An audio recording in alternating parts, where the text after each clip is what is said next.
1. It started with a kiss. You know, there are times I think about everything I've been through, how it's made me into who I am and what I believe in. And then there are times I wish I were a brick. Harry Potter to Hermione Granger on the Hogwarts Express back to London. June 1995. Book I, Chapter 1. It started with a kiss. Dudley, you idiot. Harry clutched his nose, which was now dripping blood. Dudley lumbered off into the dark alleyway blindly, shoving Harry aside roughly into the cement walls as he attempted to escape the unnatural and heavy darkness that had descended on them both. As Harry dazedly tried to right himself, he realized that his wand was gone. It must have been knocked from his hand as well. He looked around for it wildly, but it was impossible in the darkness. Damn it! Dudley, come back. There's more than one. Dementors. Why the hell are there Dementors here? In Little Winging. Light, I need light, he muttered, still fumbling around for his wand. Where is it? Lumos. Desperation made him say the spell, though he knew it was stupid without his wand. A bright light a number of meters to his left illuminated a small pocket of the alleyway. With no time to marvel at the spell actually working, Harry scrambled forwards only to watch as the light immediately vanished, the alleyway filled with the distinctly heavy sound of a body hitting the ground. Harry's hands met with the plump body of his cousin, who was shivering and whimpering on the ground, unable to move any longer. He must have run towards the light the moment he saw it and tripped. Harry's scathing words broke off as his hand brushed a smooth piece of wood. Reinvigorated, he grasped it quickly and pulled it out from under his cousin, ready to defend them both with a 4-inch piece of broken wand. Shit! Rage at his cousin flared and was extinguished in the same breath. It simply didn't matter. They were surrounded. Harry could feel them drawing closer, the cold darkness pressing in on him like he was deep underwater, suffocating him. With the loss of his wand, his burst of adrenaline was gone, and in its place was the awareness of his mother's desperate pleading, deciding to give herself instead of fighting in futility. Voldemort's cruel laughter as he ended her life. The back of his mind was dimly aware of himself trying, and failing, to cast a Patronus with a 4-inch stick. It was almost comical. The wand fragment slid from his limp fingers as the Dementor's cold hands found their way onto his body. One held his left shoulder while the other forced his head to tilt back, their grip like steel. Harry was leaning limply against Dudley, who certainly lost consciousness. He vaguely wondered if the Dementors would be able to turn the fat lump over to get at his mouth. Rattling cold breath drew his fading awareness back to his Reaper. This was it. A few more seconds and his life would be over. Worse than over. Harry heard before that in times of imminent death, people would see their life flash before their eyes.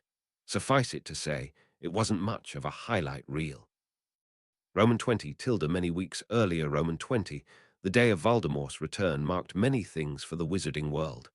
It was the advent of death, destruction and change, for better or for worse, wrapped carefully in a blanket of quiet anticipation, invisible to all but a few. However, for one teenaged boy in particular, it only meant night after night of restless sleep, plagued by nightmares. Since returning from school, there had yet to be a night uninterrupted, and this one was no different. Harry awoke with a start, sweat covering his body.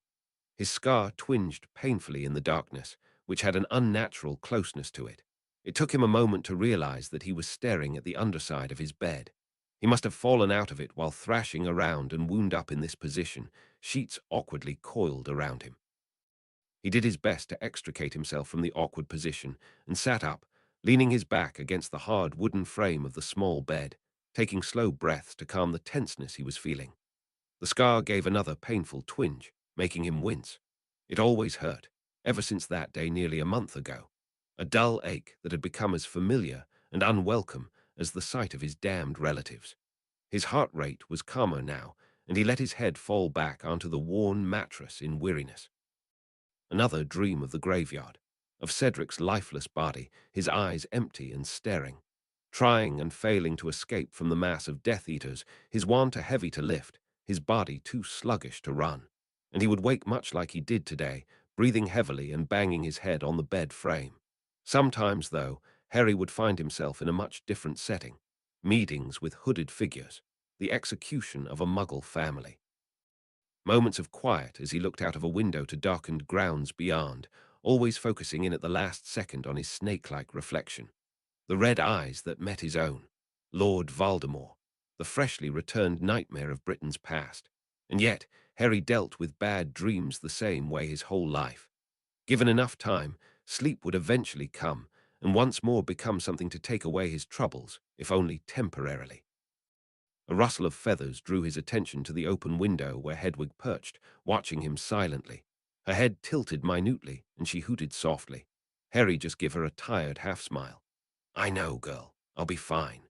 Apparently satisfied, his snowy owl turned and took off into the night sky, the slow sounds of her wings fading quickly into nothing. Knowing that he should at least try to get back to sleep, he pushed himself back onto the bed and lay down. But he wouldn't give for his warm four-poster bed back at school. The spare mattress the Dursleys let him use wasn't exactly the most comfortable thing he'd slept on. Well, did it matter anyway? Weariness always won out in the end. Roman 20, Roman 20. Boy, what are you up to?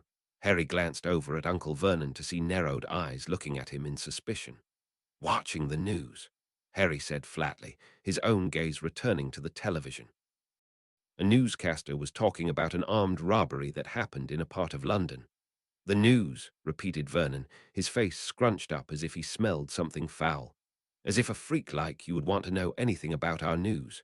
"Bravo! Nothing gets past you, does it?" Harry said sarcastically before he was able to stop himself. Of course, Vernon was across the room in a chair while he was leaning on the door frame. By the time the angry man stood up to beat some respect into him, Harry was already out the front door and into the blistering heat of the summer. He wasn't normally so reflexive, but his relatives definitely brought out a unique side of him. Vernon always seemed to be on the edge of snapping when it came to Harry, even more so than usual. Apparently the ever-growing contrast between the resident wizard and his own son incensed him to no end. Never mind all the stuff that seemed to happen every summer he came back. It was like asking for an uneventful life was impossible. Less than that, even. His summer vacation was only about 2.5 months to begin with. It didn't take long before his feet took him to the local park. Dudley was thankfully nowhere to be seen for once. He and his gang probably got into something a little less legal than normal, or else they would be here, lording it over anyone and anything in the area. Harry took the opportunity to sit in a swing that Dudley's group hadn't broken yet and propel himself as high as he could, the wind whipping his disheveled hair around slightly. Even when he was moving enough that his body went horizontal and did that small free fall before the swing became taut, he didn't blink, trying to make the thing move faster. Compared to his broom, it was woefully tame. This was the absolute worst. Voldemort was active now.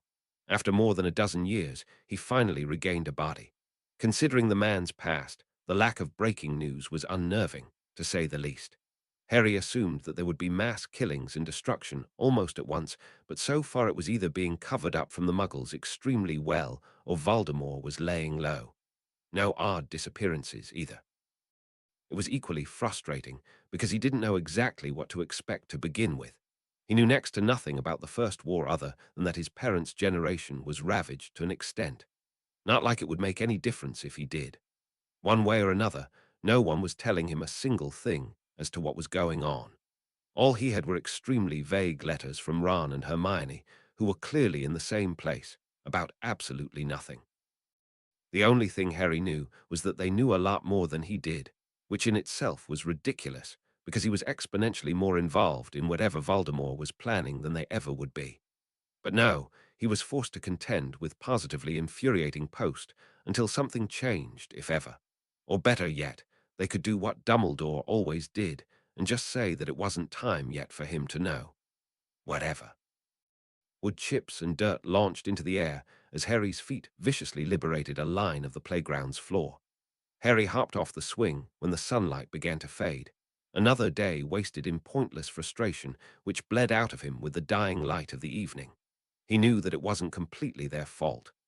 Ron, Hermione, Dumbledore, and whoever else would be in a position to give him information weren't doing so for specific reasons. He understood that. That still didn't mean he couldn't be pissed about the whole situation. If they really wanted to tell him something they could, and they most certainly weren't. At least that was what he kept telling himself.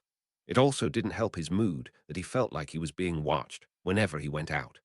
There was never anyone there, but it was unnerving to say the least. With a resigned sigh, he began making his way back to number 4. With any luck, he'd be able to get away the rest of the night without seeing Vernon. Maybe sneak some leftovers from the fridge. The whole summer was just one maddening affair. Honestly, if he didn't do something soon, he'd lose it. Roman 20, leaky cauldron. Right, that'll be 14 sickles. Harry paid his fare before stepping onto the night bus, avoiding the eyes of everyone.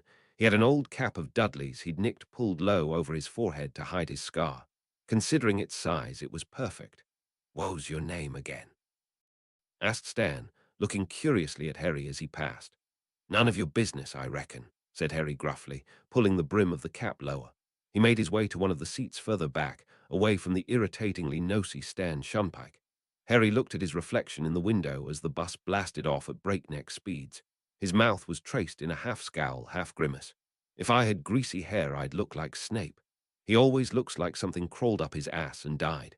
The thought made him smirk. Shaking his head slightly, he tried to put himself in a better mood. Harry was brooding for the 100th time when he remembered the suicidal magical contraption that was done up to resemble a public bus. He was certain that this thing was more a tin can with seats and rockets than a sensible mode of transportation. Bolstered by the idea of doing something, it hadn't taken him any more than 5 minutes to get ready for a small adventure to Diagon Alley. After all, who was there to stop him? It seemed like no time before Harry was wandering through the winding alley. He was through the leaky cauldron before Tom could even get out a proper greeting, the same being said for Gringotts, though absolutely no one there wished him anything other than a pleasant day while wearing a strained smile. It was fairly busy, the street thick with people, but not the back-to-school rush. The school letters usually tended to come near his birthday, and that was still a few weeks away.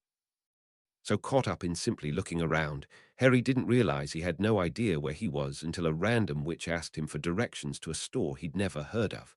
"The Lavender Tea Shop." "No, sorry, can't say I do." "It's all right, dear, thanks anyway," the woman replied, moving off to ask someone else. Harry followed her with his eyes before letting them wander around. "The hell am I?" he muttered, eyeing the unfamiliar buildings. Both sides of the street were still lined with shops, but most lacked the alliterate lettering and sounded downright normal. Well, for wizards anyway. A sudden flash of recognition brought Harry's mind to a screeching halt, freezing him mid-stride. That person. It couldn't be. He turned sharply to follow and was almost immediately knocked over by a large wizard with arms full of boxes, barely allowing him sight directly in front of him. 2 of the boxes fell forwards, landing solidly in Harry's lap. "Oi, watch where you're going," the man snapped, placing down his remaining parcels to free up his arms. "Hey, get back here." But Harry was barely heard the man, shoving aside the fallen boxes and scrambling after the person he'd initially been trying to catch. The guy bobbed in and out of sight, the back of his head the only thing visible among the throng of people. Additionally, they were moving back to the more crowded part of the alley, and it was becoming more difficult to keep pace and track of him. Still, Harry was relentless in his pursuit, willing enough to roughly push past people if they were taking too long to move. Suddenly, his quarry turned, entering a store on the left and vanishing from sight. Harry dashed between 2 startled witches and made a beeline for the same door, wrenching it open and walking inside. "Cedric!" Harry grabbed at the guy's arm, finally bringing him to a halt as he turned. "Cedric." "Excuse me," the young man said in confusion, his eyes moving from Harry's to the hand that was holding his arm. Harry let go quickly. I'm sorry about that," Harry apologized, forcing himself to meet the eyes of the complete stranger he'd just followed. "I thought you were someone I knew." "Oh, there's no trouble," the man said in understanding. Now that Harry was getting a better look at him, he realized that this man was a bit older than he first appeared, however similar his features were to Cedric's. They had the same build and hair color, too. "Have you lost your friend? You sounded somewhat alarmed." "Ah, yeah, I suppose," Harry found himself answering. Suddenly, he wasn't really so excited to be away from the Dursleys anymore. "Well, don't give up looking. You'll see him eventually," the man said encouragingly. "Take care." He gave Harry a small pat on the shoulder before returning to his business, walking further into the store. Harry just closed his eyes for a second, letting out a long breath. I'm such a fucking idiot. Shaking his head to clear it, Harry looked around at the shop he'd blindly entered. There were various animals in cages and tanks stacked to the ceiling, hanging in places where stacks didn't work. He didn't see anything dangerous, so more than likely a pet shop, though interestingly enough a quiet pet shop. The magical menagerie was 1 part animal, 3 parts noise, and they had a lot of animals. This place was oddly peaceful. Something I can help you with, kid. I'll tell you now, if we don't have it then it either doesn't exist, or you shouldn't be touching it to begin with. Harry looked over at the man who was addressing him. The shirt he was wearing had a bunch of animals moving around on it with the words, "Creature Comforts," across the top, likely the name of the shop. Harry cracked a grin as he watched a chimp swing from letter to letter and back again like they were monkey bars. "Guess you don't get Hagrid as a customer much then, do you?" Harry answered with a chuckle. Much to his surprise, the man laughed. "You're right about that. Nothing here either big enough or deadly enough to catch his eye. I do see him from time to time, though. He visits all the magical creature shops at least a couple times a year, far as I know." Harry smiled at this, interested by the random bit of information. "But anyway, are you looking for anything in particular or just browsing? First time in here, I take it." "Yeah. Just browsing, I guess," Harry responded, moving out of the way as 2 people carried a large tank complete with water and fish out of the front door. "I've already got an owl. Actually, I was wondering why it was so quiet in here." The man gave him a confused look before suddenly understanding. "Oh, I totally forgot about that." He quickly pulled his wand, flicking it at the far wall. Immediately, the store was filled with the sounds of animals, though at a moderate level still not where it probably should have been. "We've got the place set up to adjust the sound from all the cages at once. Sometimes I can't hear myself think. Places like the menagerie don't do this because they'd rather hear animals screaming all day than people, especially kids." This drew a snort of mirth from Harry, and the man grinned. "Anyway, if you have any questions, feel free to ask anyone with one of these shirts. Mammals on the right, birds on the left, and reptiles in the back. Anything else is in the middle." "Thanks." Harry considered what the man said before heading to the back. The magical menagerie was geared to students, but maybe somewhere further in the alley. Bingo. Creature Comforts sold snakes. Not very many types, though, from the look of it. There was a massive tank that had dozens of them, all with various colors and patterns, but the fact that they weren't doing anything other than moving all over one another must have meant something. The sign said they weren't poisonous either. Oh, and they were making fun of him. "Look, another SSS stupid human. If this glass weren't here, I'd eat him in a SSS single bite. He looks weak. And SSS stupid. Don't just SSS stand there. Feed us, userless human."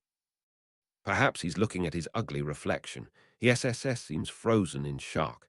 Harry's eye twitched in annoyance before he grinned maliciously. He quickly made sure he was alone before leaning in.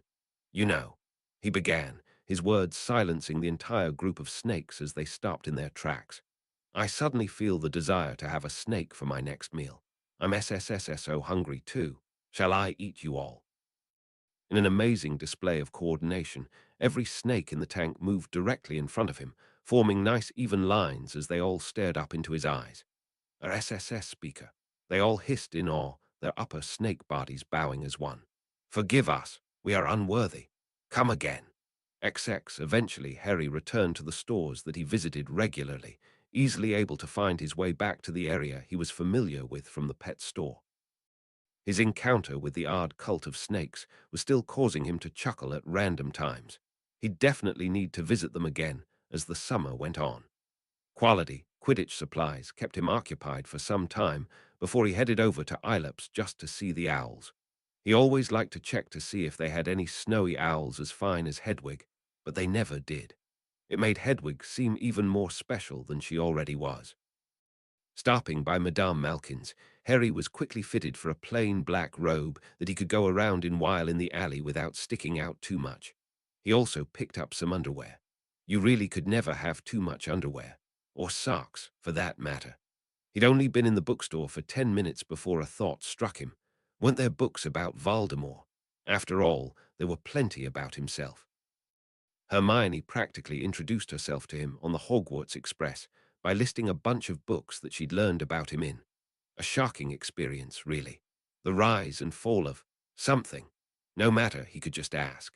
Any book that had him was bound to have Voldemort, and considering that Voldemort was around long before he was, there was no doubt that even more books would have the Dark Wizard. Harry wanted to know as much as he could about what happened. It was a reach, but perhaps by studying the earlier war, he would be better prepared for this one. Voldemort wasn't stupid by any stretch of the imagination. In fact, he was one of the most brilliant wizards of his generation. It was bizarre but curious to think that if he did anything remotely positive with his life, then he would have likely been placed close to, if not on Dumbledore's pedestal.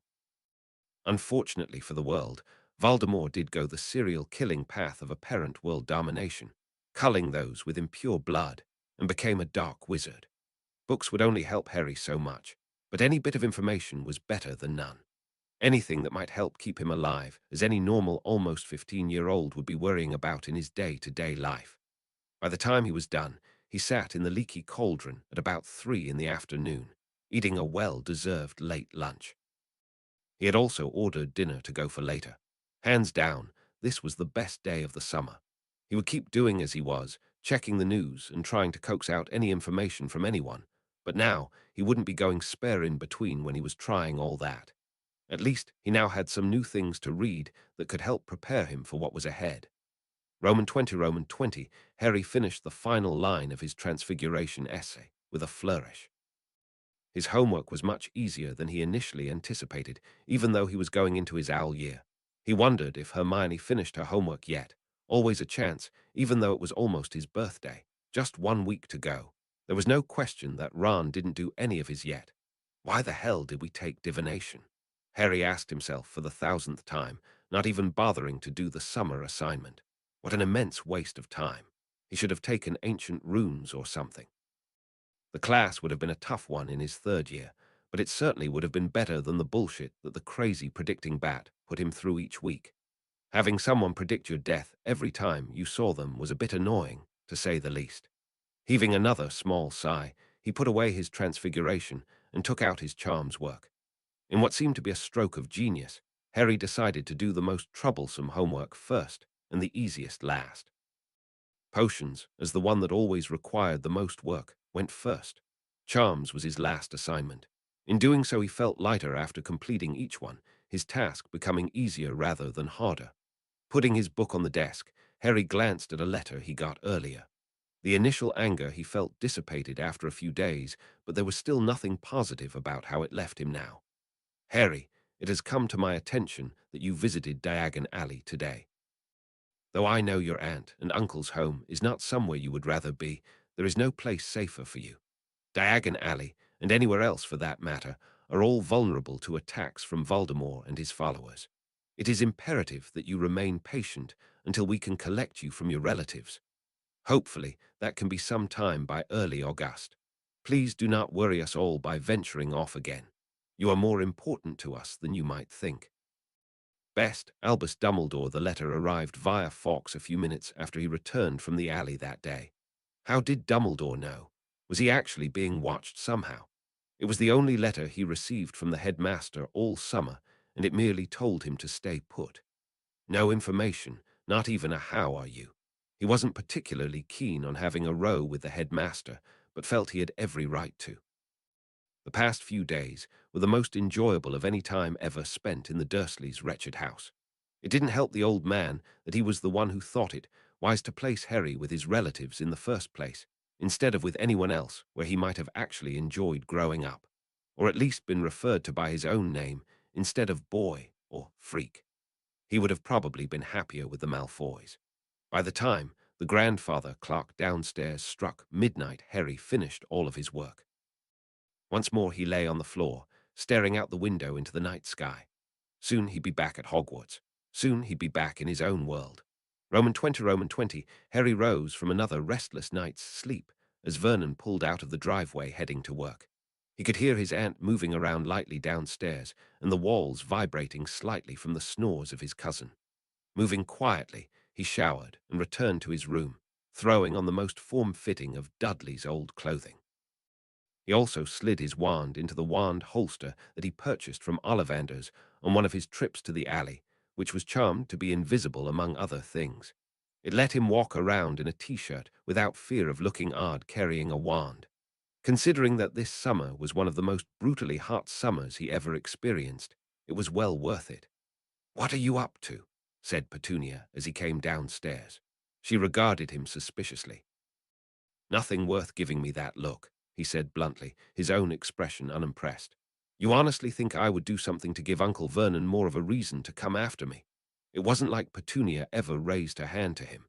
Well, if you discounted the handful of times he was hit sharply with a frying pan or some other thing in her grasp. Still, never with her own two hands. "I'll be out all day again. Don't worry about feeding me." Not like you ever did. He didn't go far today, just a shortish walk to a store where he got a sandwich. He spent the remainder of the day hanging out at the park, taking out his frustrations on the ever-deepening line he was carving beneath the swing. Everything was going fine until Dudley showed up with his gang. Oh, and the Dementors too, which brought Harry back to reality. His first kiss was about to be with a soul-sucking spectre of doom.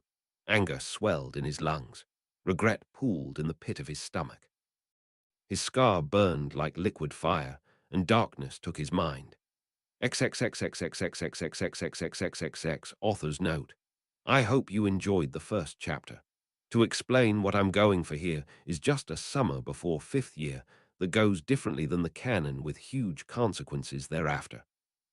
This fic follows Oop loosely for a couple things, and is HBP and DH compliant for events that have happened in canon past, or at least as well as I can, as well as plans that characters may have had from earlier as well. You'll see what I mean as you go. This story has a nice build. It's really big on character development and interactions, as well as some other themes. It's realistic and fun, sad and heartwarming. You will see shadows of pairings in here, but none of the characters are randomly okay with polygamy. Also, I've since returned after finishing multiple times to tweak this thing, including a had buster. Man, that took an ungodly amount of time. Real quick for you skeptics. The short version.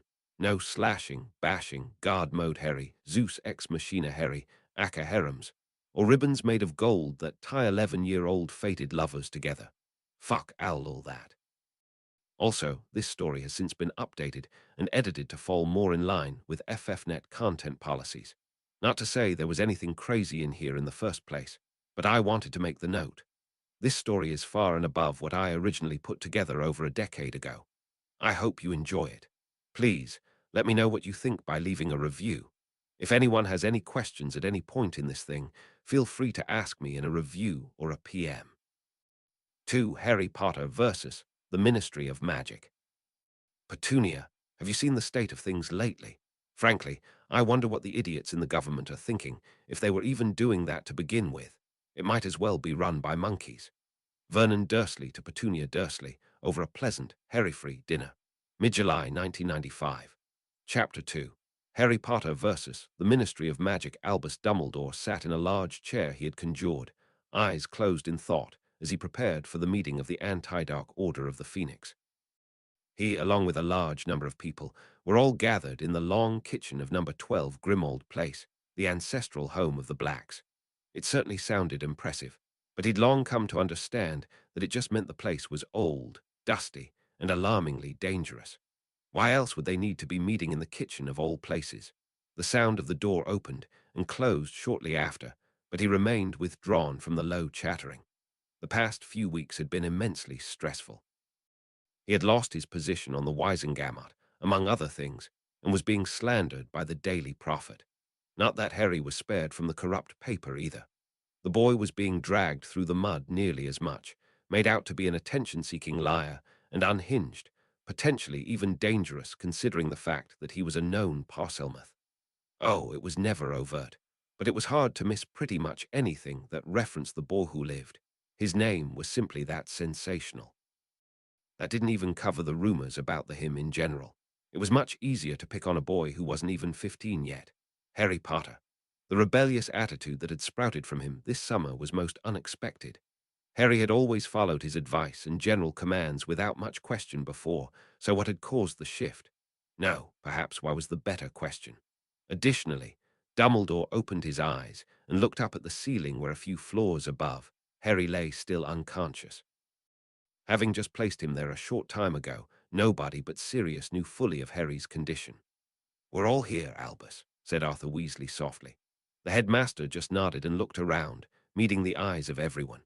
To his immediate left was Hester Jones, followed by Sturgis Podmore, Daedalus Diggle, Elphias Doge, Nymphadora Tonks, Alastair Moody, Kingsley Shacklebolt, Marley Weasley, Arthur Weasley, Emmeline Vance, Mundungus Fletcher, Sirius Black, and finally at his right Remus Lupin. All of the professors who were a part of the Order, namely Rubeus Hagrid, Severus Snape, and Minerva McGonagall, were unavailable due to special circumstances. Hagrid was off trying to negotiate with the Giants.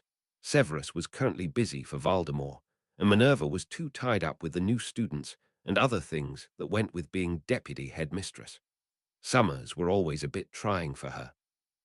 This group of people made up the core of the Order, though their numbers were woefully smaller than they had been 15 years ago. The previous war had taken its toll on everyone without exception.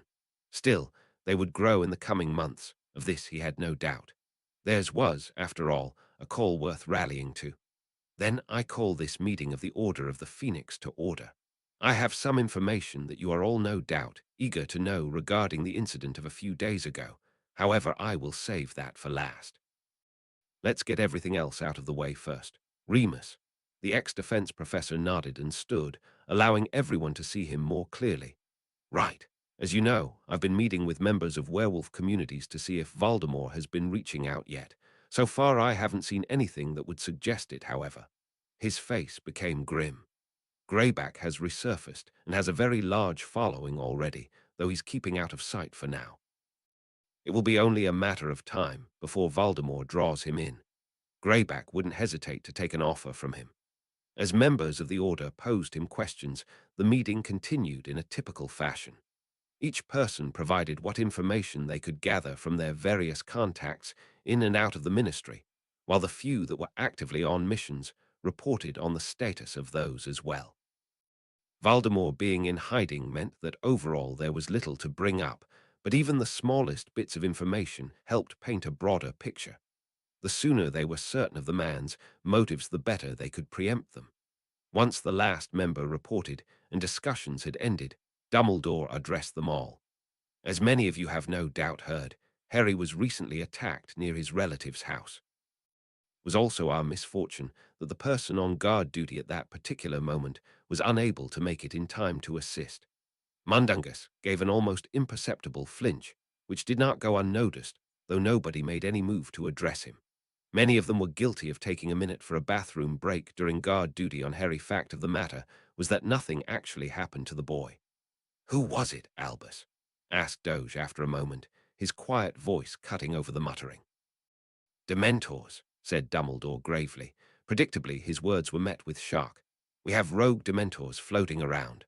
Podmore breathed in alarm. "There's been no notice of any missing from Azkaban, though.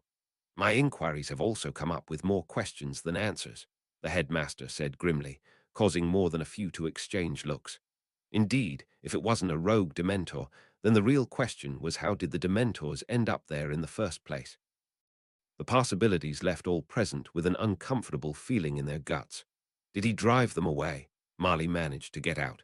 She even looked close to fainting. Ron said that he can do a Patronus. Harry is most capable with that particular spell. However, that was not the case, Dumbledore answered. From what we gathered at the scene when we arrived, it appeared that his cousin managed to break his wand, likely accidentally. It was in 3 pieces, 2 of which were still underneath his unconscious body. But then how were they stopped? "They weren't," Sirius said flatly. "Harry was kissed, Marley." His words doused the entire room in ice, as if a Dementor were attending the meeting as well, drinking butterbeer with the rest of them. They all just stood there in a horrified shock. Arthur quickly held his wife to keep her from dropping to the floor, though he himself was paler than any could ever remember him being. "That can't be." Remus leaned heavily on the table, Sirius' words echoing in his head. "No, Harry's soul was." Sirius just put a hand on Remus' arm. "Easy, Moony, let the headmaster finish." "Thank you, Sirius," continued Dumbledore with a nod. "While it seems that this indeed is the case, we can only assume something went awry. Harry still retains his soul. In fact, he has barely a scratch on him." The looks of everyone in the room went from horrified to plain baffled. Remus just slumped back in his chair. You've got to be kidding me, he muttered as Sirius just laughed. Of course, the only reason he could laugh was because he had his own panic attack earlier. If it were anyone else, I'd say you were full of it, Albus. Boy's too stubborn to kick it, said Moody gruffly. His eye swiveled up at the ceiling for a moment before returning to Dumbledore. There was a witness, I take it. Yes, one of ours. So what else happened? Asked Remus. Well, if you care to believe it, the Ministry also expelled Harry on that night for using magic, added Dumbledore pleasantly, getting an expected exasperated sigh from many in the group. He was already on a warning from a few years ago. We found the letter resting on the ground next to him. Regarding the magic detected, Harry's wand registered a Lumos spell, which likely was the cause of the letter. A Lumos spell, honestly, Sirius muttered, rolling his eyes. Talk about desperate. And you're sure he's fine? Arthur asked tentatively, still keeping a cautious eye on his faint wife. There weren't any side effects. The question he was really asking was rather clear to the room. Was all of Harry really still there? Unfortunately, it is too soon to tell, Dumbledore admitted. Harry has been flaring with accidental magic, for lack of a better word, but that is about it. If you find yourself around him, just be careful. You think that whatever happened has to do with Harry still having his soul? Asked Kingsley. Dumbledore frowned slightly. One can only wonder. Roman 20, Hua. Harry opened his eyes, only to shut them quickly as the light in the room stabbed at his brain. Back in the more comfortable darkness, Harry's fingers found his temples, rubbing them in an attempt to lessen the throbbing that permeated his head. Even without the extra pain, his head hurt plenty. Hell, his whole body was achy. Getting your soul sucked out really sucked. Wait a second. Harry bolted upright, hands flying to his chest as if to actually double-check his soul was still there. Slowly, his breathing evened out. I'm alive. A slip of laughter escaped his lips before he reined it back. Somehow, what the bloody hell happened to me? Squinting about for his glasses, Harry found them sitting close by on a side table, glinting in the sunlight.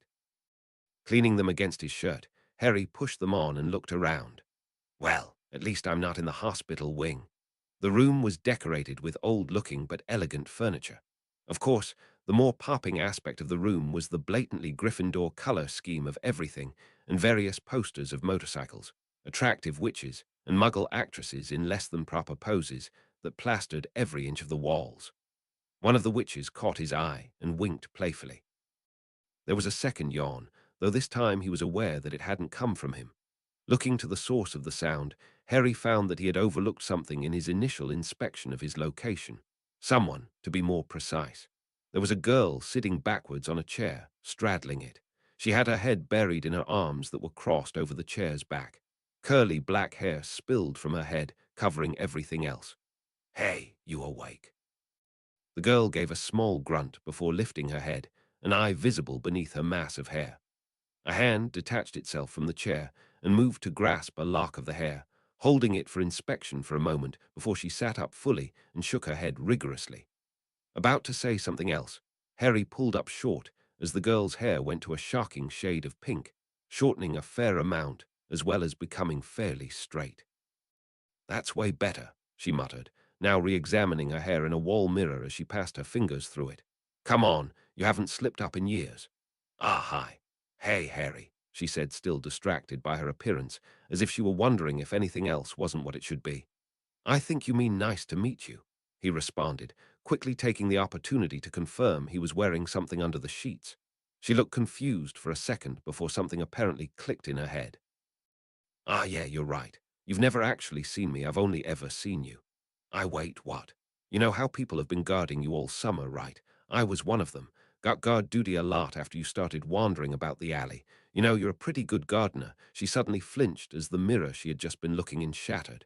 Harry groaned again, his head in his hands. Here, drink this. Still not looking up, Harry felt a bottle being pressed into his hands. Uncaring as to what exactly it was, he threw it back quickly. Predictably, he was hit with a reflex to gag, but forced it down. Almost immediately, the throbbing lessened to almost nothing, letting him sigh in relief. About to thank the girl, her last words repeated themselves in his head. People have been watching me all summer, he said slowly, anger clear in his voice. The girl looked at him in surprise. You didn't know? He rounded on her at once. Of course I didn't. What the hell?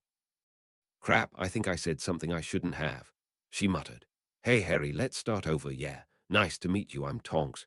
Harry's eyes moved from her outstretched hand to the beaming, cheerful expression she was wearing a number of times before letting out a breath in an attempt to calm himself. Tonks, Tonks. Wisely deciding not to go there, he reached out and took the offered hand. Her skin was very soft. Right, I'm Harry Potter, as you already know. Nice to meet you. Don't worry about it, said Tonks, waving her wand at the mirror and fixing it at once. Anyway, you're probably wondering what's been going on and where you are. Here, read this. She pulled out a small piece of paper for him to look at. The location of the headquarters of the Order of the Phoenix is at number 12 Grimmauld Place. Read, Harry. He blinked. Suddenly, the odd sensation of not even beginning to understand exactly where he was dissipated. Bizarre how he couldn't even think about where he could possibly be before that moment. Tonks took the paper and set it on fire using a lit candle on a nearby desk. It was gone in seconds. Well, this place is under the Fidelius charm, which means that you can't ever find it unless the person designated as the secret keeper tells you him or herself. She paused for a second before continuing. Dumbledore is the secret keeper for this place. That little message was from him, as he couldn't be here to tell you himself. Swell of him, Harry said flatly. Don't be like that. Do you have any idea how busy he must be, especially with him running about now? Tonks returned pointedly, now frowning. Sorry, he's just been frustrating me lately. What's the Order of the Phoenix? Think of it like an anti-Voldemort group, she replied, but didn't explain any further than that. Probably doesn't have permission, he thought, mentally sighing. Casting around for something else to talk about, Harry turned back with a question he'd been wanting to ask ever since Tonks had woken from her doze. Was that your actual hair color? How it was earlier? Actually, how did you do that in the first place? You didn't use your wand. Maybe, she said vaguely, tugging at a strand of it. I've changed my appearance so many times in my life that it's a wonder I actually remember what I look like. Harry blinked. Not just your hair. I'm a metamorph magus, she explained, noting the blank look he was giving her at the name. Bit of a mouthful, but it means I can wandlessly change my appearance at will within limits. Can't be learned, though, she added as Harry opened his mouth. Metamorphs are born. Initial question answered, Harry went to his second. You said limits, yeah. Like what? He asked, intrigued. It was rather fascinating. Like there's no way I could pretend to be Hagrid, she said with a shrug. I could do the face, sure, but not the body. He's a bit big, you know. Not that I'm that interested in trying, honestly. Wild. In it. Anyway, I'll go let everyone know you're awake. They've got potions for you to take. We've been really worried about you. Tonks disappeared from the room, leaving Harry to let out a breath he hadn't been aware he was holding. She was just so. However, his train of thought was rather abruptly cut off as the distinct sound of fast falling footsteps gave way to the door being thrown open with a bang. Harry only had a second to jump in surprise before he was hit from the side by a crushing hug. Trying not to choke on the bushy brown hair that was obstructing his view and partially in his mouth, Harry said, "It's good to see you too, Hermione." "Oh, Harry, I'm so glad you're okay," came the muffled voice. "It's been days since you got here. I was afraid you wouldn't wake up, and then we didn't even know if you were all there to begin with." She pulled back suddenly, regarding him with an intense stare. "Please tell me you remember all of us, and all of you as well. Do you feel like there's something missing? There must be some sort of spell we can use to check on you. I was reading earlier, but Dumbledore would probably know." "I can owl. Easy, Hermione, I'm fine." Harry pushed her back slightly by her shoulders so that she wasn't an inch from his face. "I didn't forget anyone, I'm sure, especially me." "Thank goodness." Hermione let out a breath of relief. "We've been keeping an eye on you in shifts when we could." "Better get off there before Molly sees you," came the unmistakable voice of Sirius Black from the doorway. "You know how she gets." Hermione's eyes jumped between the two males before shuffling off the bed, taking the chair Tonks had vacated a minute earlier.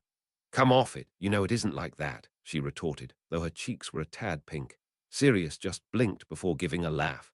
"I was talking about your shoes on the bed, Hermione," he clarified, laughing even more at the expression she was now giving him. He moved over to clap Harry on the shoulder. "Good to see you up. You were in a right state earlier." "Was I?" Harry asked, looking between him and Hermione. "Last thing I remember was the dementor before waking up." "Just as well, I suppose," said Sirius with a shrug. "You weren't exactly enjoying yourself." Ron, get in here with those potions. Hang on, hang on. Ron's back came in first, holding the end of a large tray that had a number of potions and other random things on it. A second later, Ginny became visible, holding the other end. I still don't see why we had to carry this bloody thing. Haven't any of you heard of magic before? While magic may be a useful tool, that does not mean it should be used all the time. The next guest was Remus, his wand at his side. Besides, doing things without magic makes you appreciate it all the more. Sounds like a load of bollocks to me, Ron griped. Hey, Harry. Right, sorry, who are you? Dead silence filled the room as Ron gave him a shocked look. The end of the tray he was holding slipped from his fingers and dropped half an inch before stopping in mid-air thanks to Remus's quick action. Harry just frowned in confusion. I think Runel Waslib was it. A snort of laughter from Sirius broke the tension as Hermione quickly beamed him over the head with an extra pillow. That wasn't funny, Harry. Yes, it was, he said with a chuckle, throwing Ron a grin. Hey, mate, good to see you. Ron, who had quickly recovered from the joke, made to respond only to be promptly shoved aside by another guest to the room, one that Harry wasn't quite prepared for. Oh, Harry, thank goodness. Mrs. Weasley beamed, sweeping over and catching him in a suffocating hug. Releasing him to silently gasp for air, she turned on the spot, snatching up 3 small potions from the tray and pressing them on him. Take these, dear. Albus brought these from Hogwarts for you to have as soon as you were up. Actually, Harry looked down at the potions in his lap, then back at the people amassed in the room. He could see Tonks poking her head in from the doorway now as well. I'm starving. Could I get something to eat? Honestly don't know when the last time I ate was. My word, how silly of me to have forgotten. I'll go fix you something light, Harry dear. You just stay here and rest. Mrs. Weasley was halfway out the door before turning back, eyeing the other children. Don't let me hear you riling him up. He's to rest, am I understood? Yes, Mum, Ron and Ginny replied, barely restrained exasperation in their voices. I've said it before and I'll say it again, chuckled Harry, downing the 3 potions quickly. They were tiny and went without a fuss. One even tasted minty. Your mum's a force. Too right you are, mate, Ron sighed, shaking his head. All right then, we'll let you lot catch up, said Sirius, following Remus out of the room. Tonks gave a small wave and disappeared as well. So you feeling all right then? Asked Ron, sitting at the desk. His voice was apprehensive. No joke, we didn't know if you'd still be all there. Apart from a headache, I suppose I feel fine. He certainly didn't feel injured in any way. Do any of you know what happened to me? Well, mate, from what we've gathered, you gave away your first kiss, came a voice from the door. Fred was standing there, grinning at him. A second later, George appeared as well. Which really leaves only one question in our minds, he said, also grinning. Was she hot? Harry let out an appreciative chortle at that. Ron didn't seem to know whether to smile or not, while Hermione and Ginny looked scandalized. It's not funny you two, Harry could have lost his soul, said Ginny sharply. You're wrong about that, dearest Ginevra, said Fred. Harry should have lost his soul, said George. Unless everyone is wrong and you weren't actually kissed. Regardless, keep up the good work, yeah. No doubt you'll need the death-defying skills again, Fred added. Glad you're all right, Harry. Thanks, guys, he said. When the Dementors showed up, Dudley completely panicked and punched me because he thought I was causing it. I lost my wand and Dudley ended up breaking it. Anyone know where it is, by the way? He asked. Ginny, who was closest to him, walked over to the side table and opened the single drawer it had, pulling out a small pouch. Sirius put it in here. Harry upended the pouch to drop 3 pieces of wand onto his lap. Even though he knew what it would look like, it still came as a bit of a shock to see it like this. It was like losing a very close friend.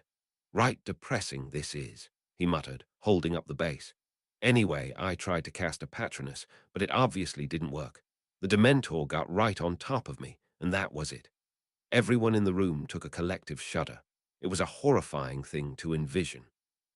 From what Sirius told us, the Dementors ran away after you were kissed, said Hermione. Your cousin is safe as well. Bugger. Harry snapped his fingers in disappointment. Harry, how do you know something specific like that anyway? He continued, curious. This woman named Fig saw the whole thing happen, said Ginny. Harry blinked in surprise. Fig, he said in disbelief. She's my neighbor. How could she have seen the Dementors? What was she even doing there to begin with? I assume she was keeping a lookout, said Hermione with a shrug. She's a squib. Do you know her well? Harry put his head in his hands. Did he know her well? As an odd, cat-loving woman, sure. As a muggle who had nothing to do with his life, but for the few times he was forced on her by his relatives, yes. As a member of the wizarding world who knew who he was and was aware in some capacity of how he grew up.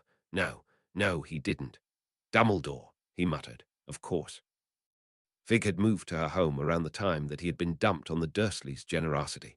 She told him herself, many years prior. Thinking about it, he was willing to bet all the money in his vault that she was there to keep an eye on him, to make sure none of the old crowd came looking for him.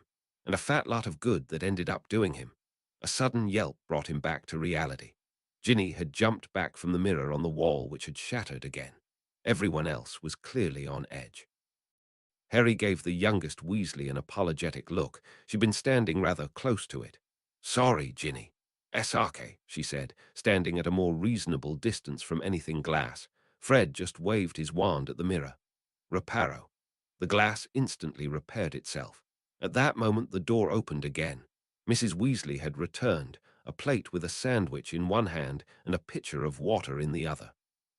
"Here you are, dear," she said cheerily, seemingly unaware of the uncomfortable mood she'd walked in on. "If you want anything else, just let me know." "Thanks, Mrs. Weasley." She left, shortly followed by Fred and George, who gave a quick goodbye before their escape, not wanting to stay for another potential explosion. "Harry, I'm fine, Hermione," he said evenly, just a little annoyed at some stuff. Grabbing the sandwich, he leaned back against his pillows. Getting worked up over the situation had reminded him of something else that was, for lack of a better term, pissing him off. "So, what have you lot been up to lately?" As the weeks wore on, Harry had been playing this conversation over and over in his mind about exactly how frustrated he was with them for practically baiting him with their vague letters and hints at nothing. Meeting Tonks had thrown him off for a bit, but seeing his two friends was reminder enough. The only difference between what he planned on doing and what was happening now was that he wasn't shouting. "You know," said Ron with a shrug, "just hanging around. There isn't much to do here except clean the house. They don't let us know anything that the Order is up to." "That's it." Perhaps it was something in his voice, but Hermione quickly stepped in before Ron or Ginny could continue. "Harry, I'm sorry that we weren't able to talk with you properly by letter," she said, voice low. "I know you must be frustrated, but please don't think that we want to keep anything from you. Even if we only know a little bit, we really didn't." Harry wanted to argue, but in the end just sighed, letting it go. "Don't let it bother you, Hermione," he said finally. "I'm here now, and that's what matters." And it was. No point in getting mad just to get mad. "So what's this about cleaning? Where are we anyway? Roman 20, are you all right, Harry?" "No, not really." "I'm sure you won't be convicted." "We don't know that," Harry interrupted. "I mean, I'm not really worried about winning the case because Professor Dumbledore is going to be my defense, but it still doesn't make me feel any better about the situation. They clearly are trying to kick me out of school for whatever reason." Harry and Mr. Weasley sat in the kitchen the morning of the hearing, which had been set for noon, July the 30th. Though he didn't really feel hungry, life at Le Chateau Dursley had taught him to eat whenever he saw food, appetite or no. As such, he worked through the small plate of eggs he'd been served without complaint. "I'm sorry you have to go through this nonsense," Mr. Weasley said with a small sigh. "It's on us to keep you safe, and we let you down." "It's okay, Mr. Weasley. I know everyone is doing their best to help me out." The man gave Harry a smile and friendly pat on the shoulder. "Thank you, Harry. Have they figured out how to help you stop the accidental magic?" he asked, grabbing a piece of toast for himself. The kitchen door opened, and Sirius walked in. "Professor Dumbledore said that it probably will just go away after a while like a fever or something. It's not like it's really happening anymore. We just don't really have a way of knowing for sure," Harry said simply. "Just to be safe, Sirius is supposed to teach me something after the hearing for the rest of the summer." "That's right," chimed in Sirius, taking a seat at the table. "I'm going to be giving Harry some lessons in meditation. I won't pretend to be an expert on any of that stuff, but I always had a lot of time on my hands at Azkaban and nothing to do so." His voice drifted off for a second, and Harry knew he was caught back in memories of that place. It took a second for him to regain his train of thought. "Anyway, if it helped me get through that hell, it should really help him keep a tight rein on everything." "If you say so," Harry mumbled, still not completely sold on the idea. The concept of sitting in stillness, thinking about nothing, didn't easily translate into him suddenly being able to calmly tolerate the bullshit in his life. Still, he was more than willing to try if there was a chance it could. He was intentionally kept out of the way of everyone else as they cleaned the house, not wanting to potentially undo the work they'd done. As a result, Harry often found himself in the library looking at some odd book to keep himself occupied. Thankfully, Sirius always came around whenever he wasn't being used to do something. Tonks did as well if she was around. He was immensely grateful to both of them. "Anyway, best you two be off," said Sirius, clapping Harry on the back. "I know you've still got a few hours before the hearing, but there's really no harm in hanging around at the ministry, and sitting around here will just make you go crazy." "Sounds like a good idea. Sirius, I was just about to suggest the same," said Mr. Weasley. "Come on, Harry, let's head out." Roman 20, the trip to the ministry took no time at all. Mr. Weasley took him to his office in the department for misuse of Muggle artifacts, which was as large as a broom closet and quite a bit messier. The clock struck 10:15 when a man came in telling them that the time hearing had been moved to 15 minutes from then and was relocated to courtroom 10. "What are they thinking, putting it in there?" muttered Mr. Weasley as they walked down the hall. "It's just underage magic for Merlin's sake." "It'll be fine, Mr. Weasley," said Harry with a small smile. Of course, internally he was somewhat panicking. He hadn't been able to meet with Dumbledore and had no way of knowing if the headmaster had gotten the message of the rescheduling.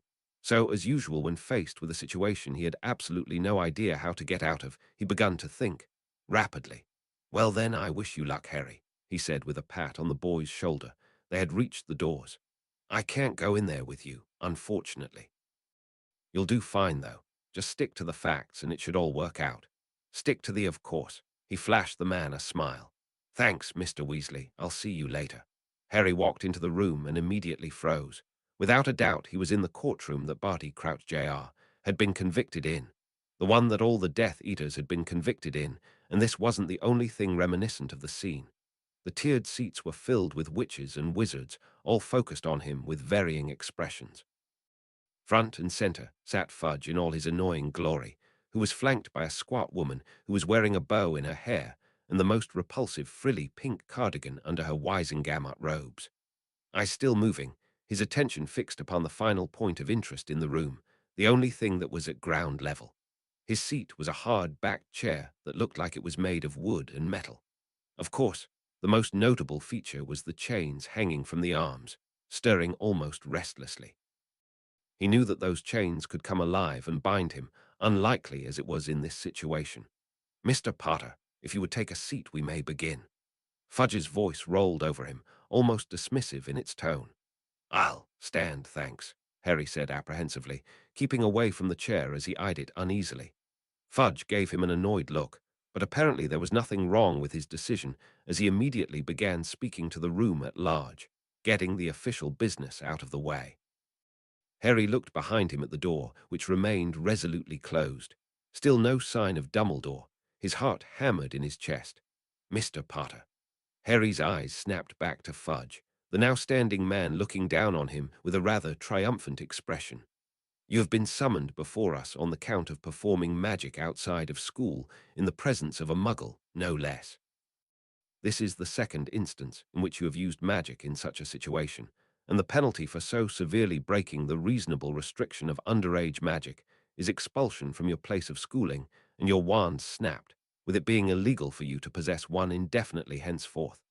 "Wonderful," Harry muttered. What an extravagantly overreactive punishment. He couldn't help but think of Hagrid, technically wandless for over 50 years. A spike of defiance lodged itself in his gut. "I'm not afraid of the consequences, Minister," Harry said, unwilling to give the man an inch. "Is that so? Then tell me now, are you guilty or not?" said Fudge, his smile almost daring him to answer in the negative. Clearly this was a battle he wanted. "No, I'm guilty. I used magic earlier this month in front of my cousin." To say that his words surprised them all would have been a rather amusing understatement. Fudge, as well as the squat woman beside him, went through flashes of shock, confusion, and then utter glee as if they'd been handed bars of gold. Fudge straightened himself, as if to place more weight on his next words. He looked rather pleased with himself. Well then, I suppose that is that. I don't know what you think about the matter, but the secrecy of the wizarding community is not something we take lightly, Mr. Potter. Even someone as famous as yourself is subject to the same laws as the rest of the citizens of this country. I don't think of myself as above the law, Harry interjected in annoyance. Nor should anyone, I think, came a voice from behind him. Harry nearly sagged in relief as Dumbledore made his way into the room. He looked as proper as ever in his formal robes, giving off an air of control and pleasantness. Professor, you are late, Dumbledore, said Fudge snidely. The man's countenance had lost much of its poise and was now wrought with contempt. As a matter of fact, Cornelius, I find myself here early, Dumbledore responded, his voice mild, eyes most certainly lacking their usual twinkle. Imagine my surprise when I discovered that not only was the hearing moved up by 2 hours, when little more than that originally remained, but also when I learned that this trivial case of underage magic was to be presided over by the entirety of the Wisengamot. At this, Harry could see several witches and wizards in the stands shift uncomfortably, many of which were looking elsewhere, but at the headmaster. Also, Dumbledore continued, his expression changing to that of one who had discovered something pleasantly interesting. The Wisengamot appears to be in full attendance as well. Remarkable for such short notice, as I remember similar situations of far greater severity only getting a fraction of the group. Alas, a mystery forever unsolved. Shrugging, the elderly wizard turned to Harry, addressing him for the first time. Harry, it is wonderful to see you. Are you well? Same as always, I suppose, he said with a grin. Dumbledore sure knew how to crash a party. You? Very well, thank you. May I offer you a seat? Accommodations are rather lacking in these old courtrooms. He made a small gesture at the single chair. Yeah, that would be nice, thanks. The sound of a gavel hitting a wood block rang out sharply in the wide room twice. Dumbledore, if you are quite finished, we were in the middle of something, said Fudge impatiently. Suddenly there was triumph on his face. Mr. Potter just confessed to using magic illegally. We were about to move ahead with his sentencing. Actually, I'm glad you could make it. You don't say, Dumbledore said in interest, now giving Harry a rather pointed look. I did say I used magic, Harry admitted. The man nodded in acceptance. There was no denying the fact after all. This is only the first time I've used magic out of school, though, so I think that just gets me a warning right. Harry watched as Dumbledore's face went from impassive to smiling, all in the span of a second. Indeed, you are correct, Harry. Please issue your warning, Cornelius, and we may all get back to our most assuredly busy days. While Mr. Potter, do not play the fool, Fudge snapped, clearly aggravated. This is your second citation, as I mentioned not 2 minutes ago. The ministry has record of you performing magic out of school the summer before your second year. Well, if anyone had ever bothered to ask, they would have found out it was a Malfoy house. Elf who did that magic, Harry responded, drawing a round of muttering from around the room. Mr. Potter, you should know better than to lie to the Wisengamot. For the first time, the woman to Fudge's left spoke. Her voice was a light, exaggerated simper that immediately made Harry want to hit her with something. The ministry is quite detailed when it comes to enforcing its laws, and those of the International Confederation of Wizards. This isn't something you can just wiggle yourself out of. She finished with a small laugh. You are quite right, Madame Umbridge, agreed Dumbledore, giving her a small nod. Which means in face of such an error, there is no better place than to go to the source. Pull the file. Please have Miss Hopkirk give her account of the events. Mafalda Hopkirk is currently working, Dumbledore. On such short notice we cannot just pull her away. There is no issue, Minister, a new woman interrupted, herself seated fairly close to Fudge as well. She was giving him a hard look. As she works under me, I have no trouble giving her the remainder of the day off if need be. How generous of you, Madame Bones, Fudge said tightly. Percival, please collect Miss Hopkirk. Have her bring Harry Potter's record with her for us to review. Right away, Minister, came the eager voice of none other than the third Weasley child, who Harry didn't even notice until now. If he remembered right, Percy had a falling out with his family and was currently living on his own, supported by his ministry earnings. Until she arrives, we will have a small recess, finished Fudge, tapping the gavel once for good measure. At once people got up all around them and began chatting in low voices, stretching their legs. A handful exited through a back door behind where Fudge still sat, Madame Umbridge whispering in his ear. Finally given a few seconds to talk, Harry turned to Dumbledore with an apologetic look. "I'm sorry, Professor. I went and did my own thing. If I'd stalled for a few minutes, then we would likely have been going with my plan, which has a certain amount of risk to it, as it does still lead to a vote," Dumbledore interrupted, giving Harry a kind smile. "On the contrary, your idea is quite good.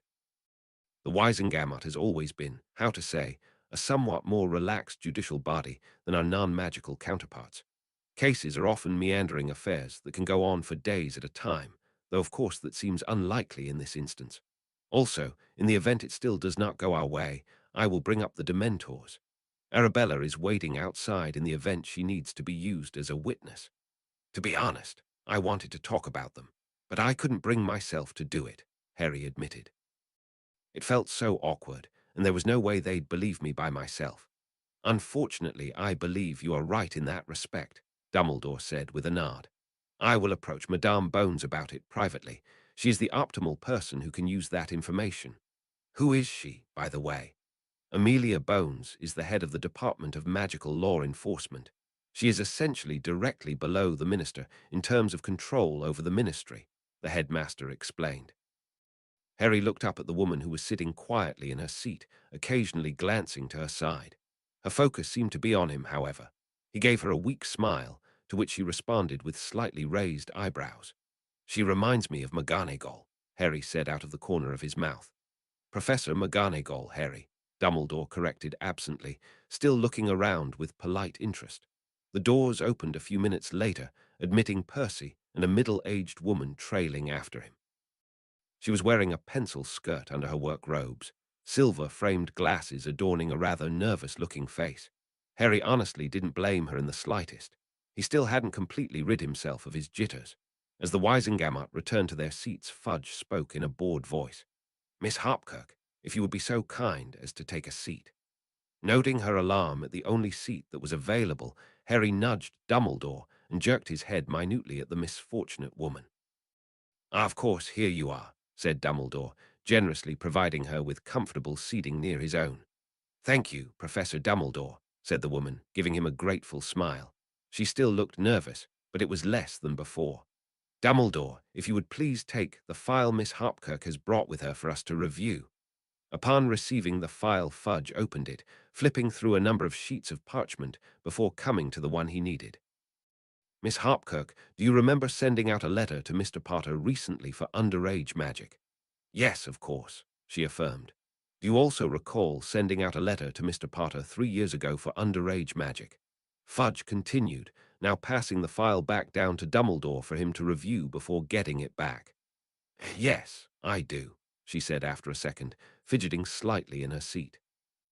"And can you say for absolute certainty," interjected Dumbledore smoothly, "that your instruments detected the hover charm from Mr. Potter's wand? Can you without a doubt confirm that they did not register the charm simply at his place of residence?" "Aye," her eyes meet Dumbledore's, flicking up and around to the Wisengamot for a moment before finding her knees. "I cannot." Even though Harry knew the truth of it, he was still rather surprised at her admission. That went double for everyone else. "That year had the highest rate of underage magic use warnings I've ever sent out," she explained quickly. "And we were so short-staffed that day, after a while I just wrote the letters without checking. I remember it so well because I felt awful at the end of the day. I'm so sorry, Madame Bones. I've never let myself slack since." She was looking directly at Amelia Bones now, clearly distressed. "Oh, Mafilda," the department head sighed, rubbing her forehead. "It's all right. I'm not going to fire you. Please relax. We'll have a talk later about how we can prevent such a thing from happening again. You can go." "Thank you, Madame Bones," she said, quickly getting to her feet and retreating from the room. "I'll say right now that she's a good worker, if young, and an honest one," Madame Bones added, before anyone could comment. "I think that just showed it, but I want it to be clear." As enlightening as that was, the fact of the matter remains that Miss Hopkirk's statement still does not support Mr. Potter's claim, Fudge interjected. "Her word, 3 years later at that, against the file is insubstantial. I doubt there is anyone here who doesn't remember a day many years ago where they failed to live up to their role in some capacity," Dumbledore said pointedly. "Your sentiments are greatly appreciated, Dumbledore, But unless you have something else to present, as a matter of fact, I do, Dumbledore said with a nod. The final nail in the coffin, as they say. Darby. Seconds later, there was a loud crack, and the house elf that Harry knew so well was standing a few feet away from him, still wearing that odd assortment of clothing that he loved covering himself in. Headmaster called for Darby, sir, Darby asked, looking around in curiosity. It was nice to see him standing up straighter, as opposed to the hunched-over cowering that he'd lived through as the Malfoy's elf. Yes, Darby, thank you for coming, Dumbledore said with a nod. To the Wizengamot he continued, this is the house elf that caused the hover charm in Mr. Potter's residence 3 years ago. He has since come into employment at Hogwarts. Hey, Darby, Harry greeted, getting an enthusiastic one back. Darby, if you could please explain to the people here why you were at Harry's home those years ago, and what you did there, the headmaster requested. Tell the truth, please, nothing more. Darby snuck out of his old master's home to try to keep Harry Potter from going to Hogwarts that year, because Darby knew bad things were going to happen at the school, sirs. But Harry Potter wouldn't listen no matter what Darby said, so Darby did magic in his home, the small elf explained, giving Harry a guilty look. He knows young wizards not allowed to be doing magic outside of school. You know, I forgave you, Darby. Don't beat yourself up over it, Harry added with a grin. Were you the cause of the hover charm? Madame Bones asked. Yes, sirs, Darby made the pudding float before dropping it and getting Harry Potter into lots of trouble. Thank you, Darby. You've been most helpful here, said Dumbledore, eyes twinkling. If we need you for anything else, I'll call you. You is most welcome, headmaster. Goodbye, Harry Potter. And with a crack he was gone. Now, Cornelius, began Dumbledore, was there anything else you'd like to discredit before moving to a judgment? Fudge, who was looking like he'd been force-fed something rather unpleasant, simply used the gavel once. All in favor of believing this nonsense. Hands everywhere. In fact, Harry was having a hard time counting those who didn't have their hands up. Well, 2 of them were pretty easy at the very least. Very well, the court repeals Harry Potter's first warning for underage magic. Fudge almost harumphed. As it stands, you are issued a stern warning for your behavior outside of school. As a citizen of the magical community, it is on you, as the rest of us, to protect it by maintaining its secrecy.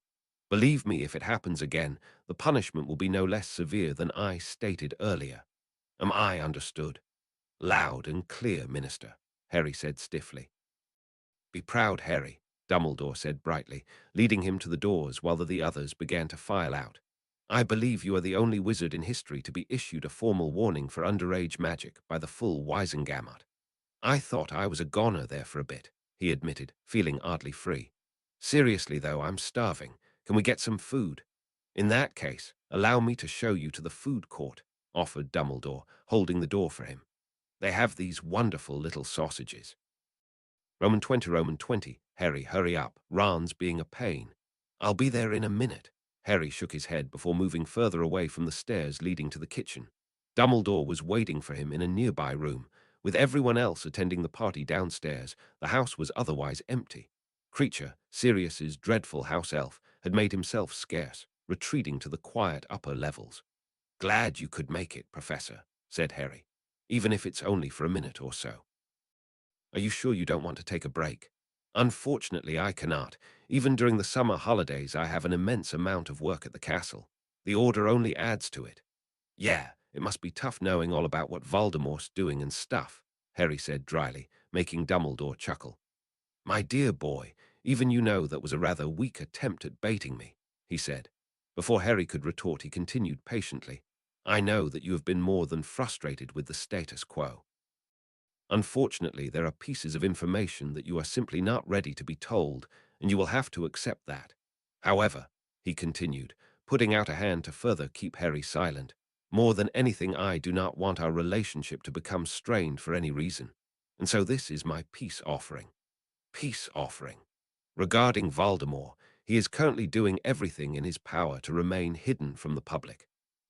His following is small, and as a result relatively weak compared to the might of the organized ministry and the other rogue elements that oppose him.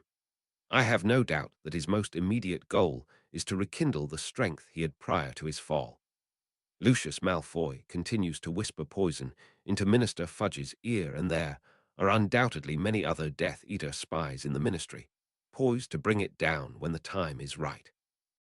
The situation is rather complex in places, but it suffices to say that we are working on it.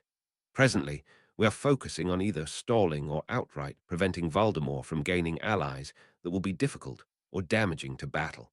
Mainly this consists of dark creatures, though a good deal of influential families are being watched for suspicious behavior as well. Apparently unaware of Harry's silent shock, Dumbledore continued steadily. Closer to home, many of the active Death Eaters have children in the school. Though we cannot assume they are acting in the interest of their parents, I believe it is safe to say that the Death Eaters have enough information about the goings-on in Hogwarts through them. I would advise you to be wary in their presence, if not in general this year. As safe as Hogwarts is, it is still a rather transparent place. Other than that, there is not much to tell. Until Voldemort becomes more active, the Order will do little more than mirror his movement. Now is the time to prepare for the inevitable. Aye, thanks, said Harry after a second, still processing all the information he'd been told. Why? Because you deserve to know, Dumbledore replied. I have also instructed Sirius to keep you apprised of a certain amount of information, which, while mainly useless to you, will hopefully keep you satisfied. You still are, first and foremost, a student at my school. Your education means a great deal to me, and not just because you are who you are. Harry let out a small breath, giving Dumbledore a grateful smile. The words had been more than welcome. Now, before I go. The headmaster reached into his robes and pulled out a small stack of envelopes. Everyone's Hogwarts letters. Would you mind handing them out? Not at all, Professor. Be sure to work hard on your mental exercises and get plenty of sleep. No doubt you will have a busy month ahead of you, the headmaster added, eyes twinkling. You're not telling me something again, Harry accused flatly. Most certainly. Happy birthday, Harry. Harry watched him go quietly before returning to the kitchen where the party was still in full swing. The Weasleys, Hermione, Sirius, Tonks, and Remus had all thrown together a combination birthday winning the trial party. Considering that there were little but birthdays to celebrate these days, it was a nice distraction for everyone. He almost didn't want to add the extra insanity that the Hogwarts letters would certainly bring. Of course, if he didn't give Hermione hers right away, he would be feeling her wrath for months. Hey, everyone, he called into the room, grabbing their attention. Dumbledore just stopped by for a second. He gave me these. Harry held up a stack of letters. Come grab one. Hermione moved towards him so fast that he panicked, throwing the letters into the air and causing everyone to burst out laughing. Harry, said Hermione accusingly, as letters fluttered through the air in all directions. Nice one, mate, said Ron, picking one off the table. Ginny, this is yours. The students eventually sorted out everyone's letters, Hermione tearing into hers like it held the secrets of the universe. Moments later, she held up a shining prefect's badge. Congrats, Hermione, said Harry. He forgot that fifth year was when new prefects were chosen. Well, Fred, said George morosely, it looks like our days of fun are finally over. Too true, brother, said Fred, putting an arm around his shoulder. I've heard there's business in scrubbing cauldrons. Merlin know we've had enough practice. Hermione just rolled her eyes. Just think of it as a challenge, said Ginny with a grin as the two retreated to the far side of the room. I knew you'd get prefect, Hermione. Well done. Thanks, Ginny, Harry, said Hermione, looking at the badge happily. Mum and Dad will be really pleased. Do you mind if I borrow Hedwig, Harry? Sure, she could use the fly, he nodded. Aren't you going to open your letter, Harry? Asked Ron, staring pointedly at the still sealed envelope in his hands. After seeing the badge in Hermione's hands, he suddenly had a feeling he knew why his letter was a little more bulky than usual. Resigned to peer pressure and the fact that he couldn't just ignore it, Harry opened the letter and let the badge slip into his palm. Guess I'm a prefect too, he said. Hermione, of course, leaped on him with another fierce hug. I knew you'd get it, Harry, she said cheerfully. Ron just shrugged and got himself another butterbeer. Figures. Better you than me, mate, though I'd send an owl to you know who if I were you. Let him know you can't break rules like you did before to stop him. Harry laughed at this, redoubling when Mrs. Weasley whacked Ron over the back of the head lightly. Seconds later, a similar thing happened to his own head. That was from James, said Sirius. He wants you to know that as a marauder he's very disappointed in you. He then gave Harry a tight hug, and that's from Lily, who would certainly be immensely proud. Bubbly, in fact. Ah, you think so? course, said Sirius at once. Harry grinned happily at the thought. A hand shot out to slap Sirius over the back of his head. And that is also from Lily, said Remus with a grin of his own. To Harry he said, I might have been made a prefect to keep my friends in line, but I've no doubt you earned this one, Harry. Thanks, Remus, he said, chuckling at the two friends' antics. We can head into Diagon Alley tomorrow, said Mrs. Weasley. Tonks, Remus, would you be able to come with us? I'll have to make sure I'm free, but I don't think it'll be a problem, said Tonks with a nod. Now, Harry, she said, tossing him a wrapped box. Let's get to the main event, yeah. Roman 20, the 1st of August marked the group trip to Diagon Alley. Harry, Ron, Hermione, Ginny, Fred, and George were accompanied by Mrs. Weasley, Remus, Tonks, and even Moody, who apparently had some errands to run in the alley to begin with and was roped into tagging along, at least for the first few minutes. Morning, Tom, said Remus, leading the group through the leaky cauldron.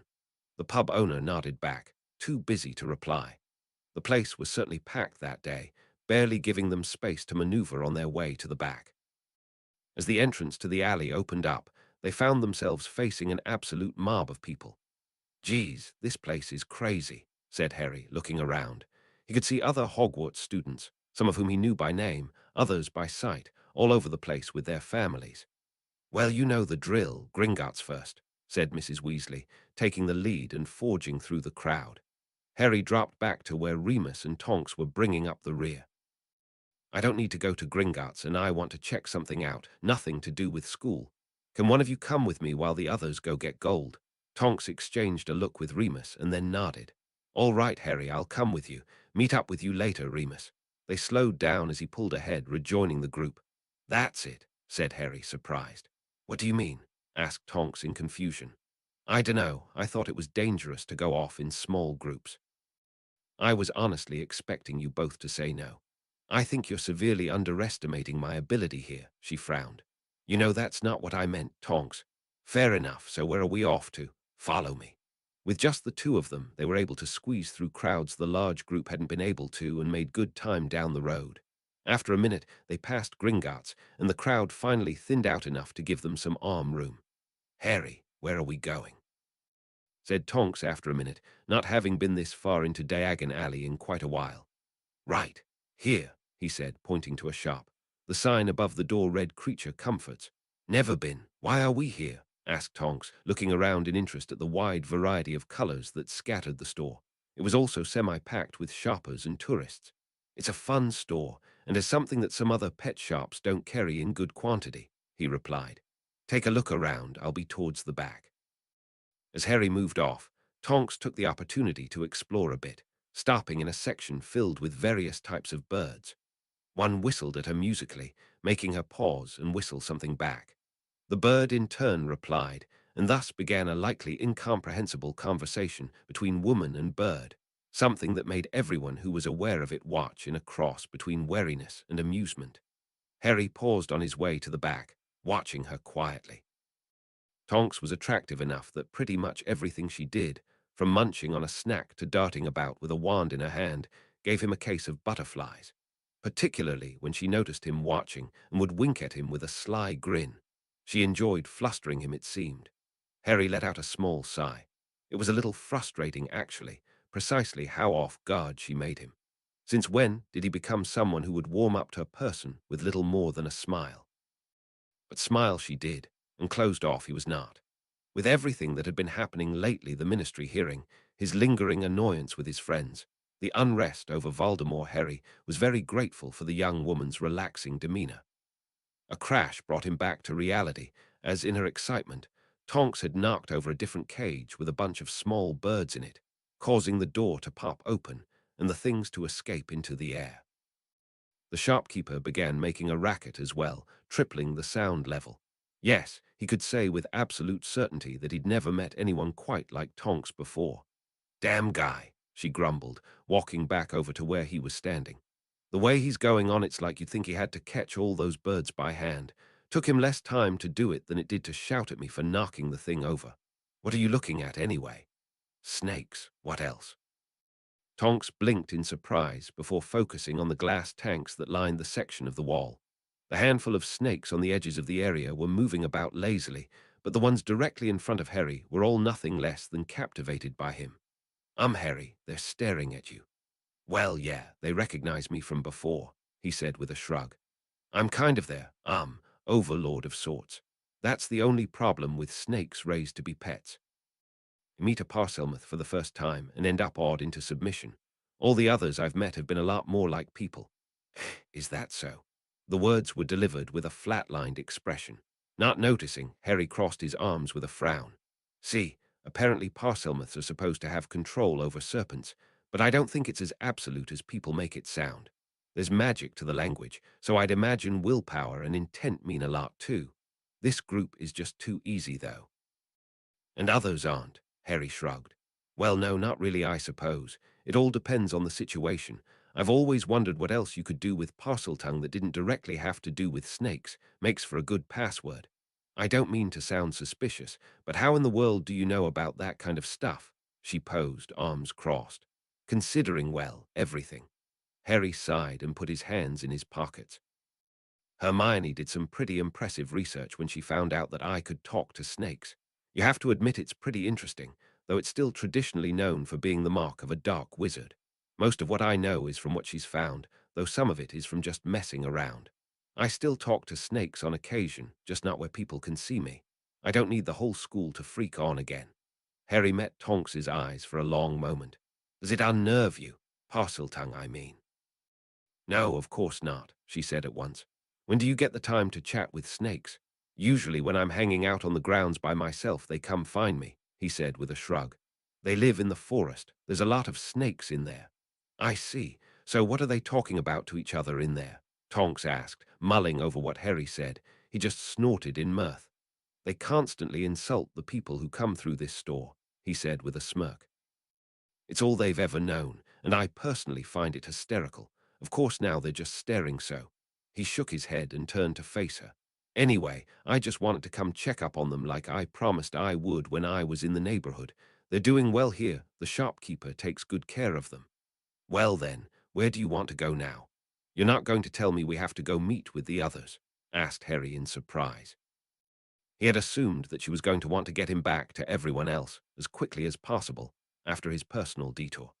"Considering all the your safety is our biggest concern, so don't do anything at all," speeches he'd had directed at him over the past number of days. He was still fairly surprised. Someone hadn't forced him to remain behind with Sirius while the group had done his shopping for him. In fact, if he hadn't needed to personally come to the alley to get a new wand, that was probably exactly what would have happened. We're not all Marley and Mad-Eye, you know. He couldn't help but chuckle at that. Those two were each overbearing in their own ways. Tonks grinned at his reaction. "Anyway, they're probably still in Gringotts, and no, you're safe with me, so there's no harm in having you all to myself," she added with a grin. Harry just shook his head at the small amount of teasing. "Speaking of being safe, I still need a new wand. Ollivander's." "That's right, let's get you a wand." Ollivander's was almost otherworldly compared to everywhere else in the alley. The small bell on the door jingled dimly as Harry and Tonks entered, and suddenly the noise from the streets faded into near nothingness. A cursory glance around showed that they were the only patrons in the shop. Ollivander poked his head around a shelf at the newcomers. "Ah, I was going to say welcome, but now I suppose that's welcome back," he said lightly, coming around to greet them. "Just Tonks, if I remember correctly." He held out his hands, and she passed over her wand at once. "Yes, you, 11.5 inches, with a strong unicorn tail hair as its core. Wonderful for dueling, though a bit temperamental with some charms, I reckon." "You don't know the half of it," she grumbled at the wand. Harry chuckled. Tonks was infamously atrocious with household charms. It was one of the reasons that she had managed to avoid cleaning duty whenever she was around. She'd sooner set something on fire than leave it clean. Returning the wand, Ollivander turned to Harry but stopped when he noticed the look on his face. Harry felt ashamed that his wand had snapped. The old man treated them like his children, and in a way they were, if he had only held on to it tighter, gotten to it sooner. "Not to worry, Harry, I've already heard," he said quietly, though not unkindly. "Do you have the pieces?" Harry fished out the 3 pieces of his wand from the pouch he had been keeping them in. There was no doubt that Ollivander was sad to see the state of the wand. I'm sorry to see it like this, said the man, looking at each piece carefully. It's not uncommon that I get people coming into my shop to ask for any assistance in fixing their wands. Some breaks can be mended successfully without any harm to the wand's performance, while others not as well. I'm afraid this is beyond my ability to repair. I figured as much, but I thought you should see it anyway, Harry said dejectedly. I mean, you did make it. Indeed, I did, but this wand has faced some truly remarkable things in the few years you used it. You gave it a life many wands would never have. Ollivander returned the pieces. Now you, more than anyone I think, need a wand.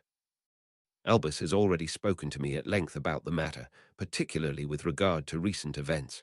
I would normally press wands upon you like usual, but given that it was a bit difficult to match you with a wand the first time around, I'll offer you something a bit different. Would you like me to craft you a new wand? Craft? As in right now? Harry asked, surprised. You do that for people? I do special orders on occasion, when someone with the gold and the interest comes to me about it. It's not cheap, after all, the man explained. The ministry pays most of the price for any new witch or wizard enrolled in an educational institution, else I'd have beggared the country years ago. My wands can be rather expensive for the average customer, especially if crafted on demand. Tonks looked excited. I didn't think you made too many wands these days, considering how many you've made over the years, she said, gesturing to the floor-to-ceiling shelves that wallpapered the building and were stuffed to overflowing with wands. Several thousands at least. Well, I wouldn't be a wand maker if I stopped making wands, he said with a smile. Though I used to make a great deal more when I was younger, these days I make at least one wand every other day. A short process of testing materials will allow me to craft a wand that will match you with the wand I create. Of course, I'll have to charge you for the service. Sounds interesting, Harry observed, seeing the wand maker in a new light. In that case, cost isn't an issue. I'm sure my vault can cover it. It wasn't like he ever bought anything to begin with, really. Ollivander nodded. Then follow me to the back where I have my materials set up, though before we go. He gave his own wand a small flick, causing a small "out to lunch" sign to fly out from behind the counter and attach itself to the door. It won't be too long. As they tailed the man through the rows of shelves, Tonks tapped Harry on the shoulder. If it's all the same to you, I'd like to see the back room of Madame Malkin's next, she said cheekily.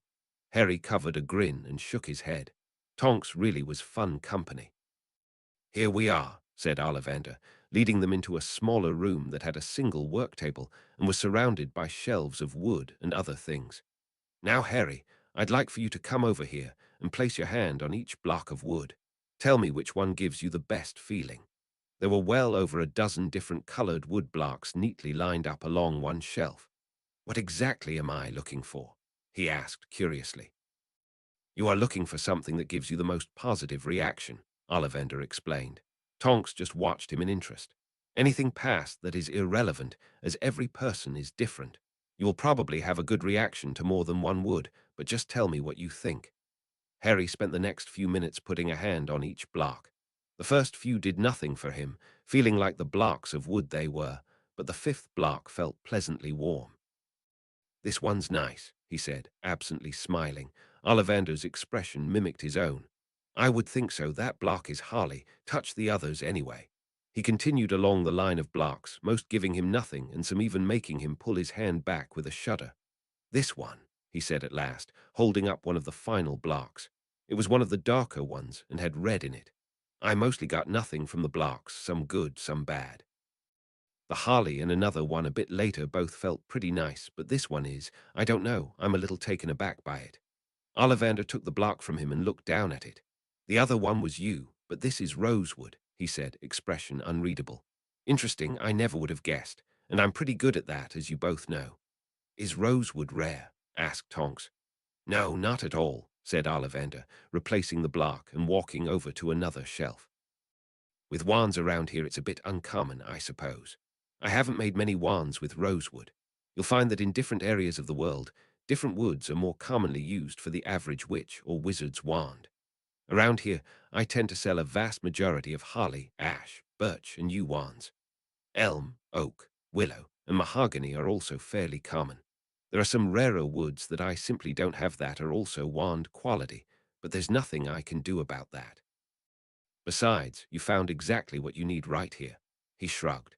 In the end, wood rarity doesn't really make a difference, nor does the rarity of the core. The wand isn't interested in matching with the general populace after all. It's all about personal matching. Now come here and do the same for these core fragments. Harry moved to a box that had compartments with various core materials in it. He recognized only a few of them, though there were nearly as many different kinds as woods. I never realized there were so many, he said in surprise. The only ones I've known are phoenix feather, dragon heartstring, and unicorn tail hair. And Vela hair as well, Ollivander reminded him. Oh yeah, Fleur's wand had one, he said, the memory of the wand weighing ceremony from the previous year coming back to him. Well, this gets a bit deeper into the field of wand crafting, but it would be simplest for you to think of a wand as an amplifier, explained the man. We channel our magic through a wand's core to produce spells. To this effect, I suppose anything could work as a core, so long as it can support this development. Of course, we like to use parts from magical creatures as they are not simply magical, but living as well. It suffices to say that it works better than other magical substances. Ollivander let out a breath, chuckling slightly. I believe we are getting a bit off track. We are here for you after all.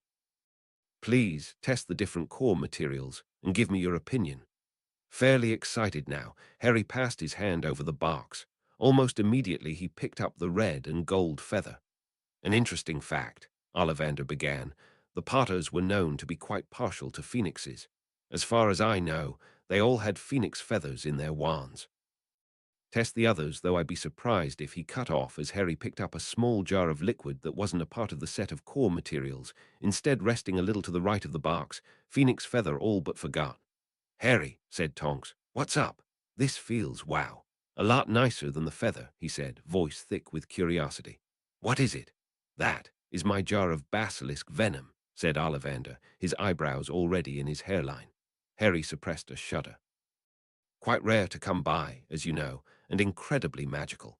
There are notable similarities with the uses for dragon's blood, though certainly nowhere near as many. Have you encountered basilisk venom before? If you call having it being pumped into your bloodstream encountering it, then yeah, I have, said Harry grimly. That was surely one feeling he would never forget as long as he lived. Such searing agony, spreading throughout his body in a matter of seconds. Right up there with the Cruciatus curse, though an entirely different sensation of mortal agony. The fact that he could classify different types of the worst pain imaginable from personal experience was just. Ollivander and Tonks stared at him dumbstruck.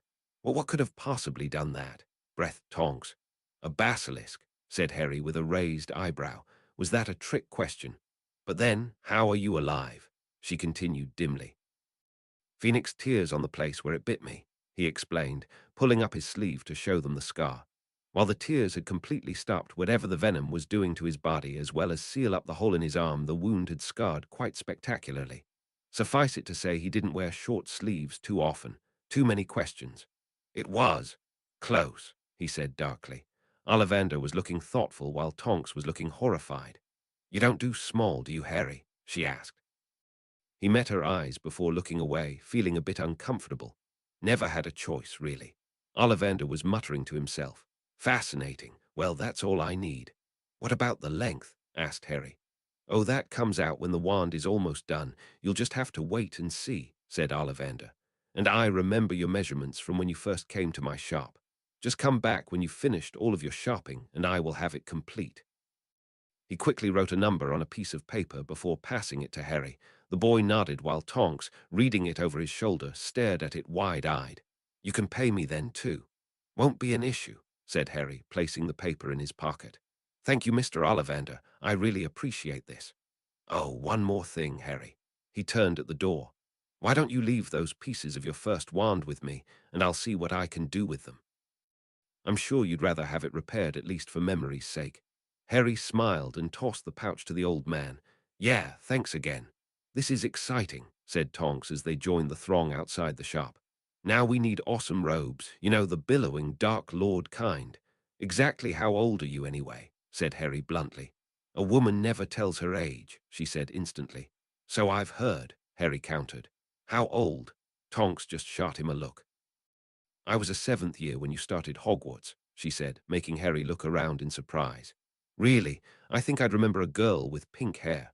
Yeah, because the great firsty Harry Potter was hanging out with all the seventh-year puffs, right? She laughed. I was there for Quirrell. What a nightmare. I honestly can't believe I did so well on my exams. Point taken. Let's go kill some time, he said, heading off in a random direction. Maybe we'll bump into the others. Despite what he said, a part of him hoped they wouldn't. As much as he enjoyed the company of the Weasley clan, there was no doubt they had their tiring moments. Much to his satisfaction, though, they remained Weasley-free for some time. Harry did see a number of students he knew from the various houses, though none of them returned his waves. In fact, most of them did their best to give him a wide berth. By the time they entered the apothecary, Harry had a scowl on his face, the happy buzz he had been feeling from earlier quite gone. Well, it was fun while it lasted, he grumbled, looking at the complete sets of potions' ingredients because he didn't want to be bothered filling bags individually. Don't let it get to you, Harry. They're all polluted by the prophet, said Tonks consolingly. They'll know the truth eventually. Harry just looked back at her crossly. You don't get it, Tonks. At this point in my life, I've had the entire school think I was a legend, a mystery, a muggle hater, a liar, a cheater, a murderer, and now a bloody nutter. The whole school has turned on me twice for things that they all eventually understood that I was innocent of, not like it mattered in the end. They just believe whatever anyone says about me until something new comes up. You're right. We know he's back and it'll get out eventually. So what happens then? Everyone will know I was telling the truth, and they'll think I'm amazing again. You can't trust anyone in that bloody school. No one pays attention to anything real. Tonks looked at him slightly uncomfortably. Harry, I hate being me, Tonks, he said quietly, staring at the potion supplies without really seeing them. If I could be anyone else, I hate it more than anything. He glanced at Tonks, who was giving him such a sad expression. Gathering himself, he cleared his throat. Sorry, I forget I said anything. Paying for a good quality kit, Harry quickly exited the store. Tonks followed him, catching his eye once they were both outside. Cheer up, Harry. There's plenty good being you. Harry just gave her a weak smile. I'll skip the sarcastic pity party and just say not really. I appreciate the vote of confidence, though. Tonks just watched him in silence for a few seconds before speaking. I dunno, Harry. You could stand to laugh more, I suppose, she said, absently tapping the tip of her shoe against the stone. They stood in silence for a moment before Tonks nudged him, a small smile tugging at her lips. Ice cream. Sure. Roman 20, Roman 20. Did you and Tonks have a good shop? Asked Ginny casually as they finally perused the book shelves together. They'd finally linked back up in Flourish and Blots, Mrs. Weasley telling them all to be quick about it while fixing Tonks with a displeased glare. Harry's guilt for essentially not spending any time with the group was somewhat diluted by the accusatory looks the youngest Weasley was giving him, though what he could have done to annoy her was beyond him. Yeah, it was fun, Harry returned, more focused on the travesty in his hands.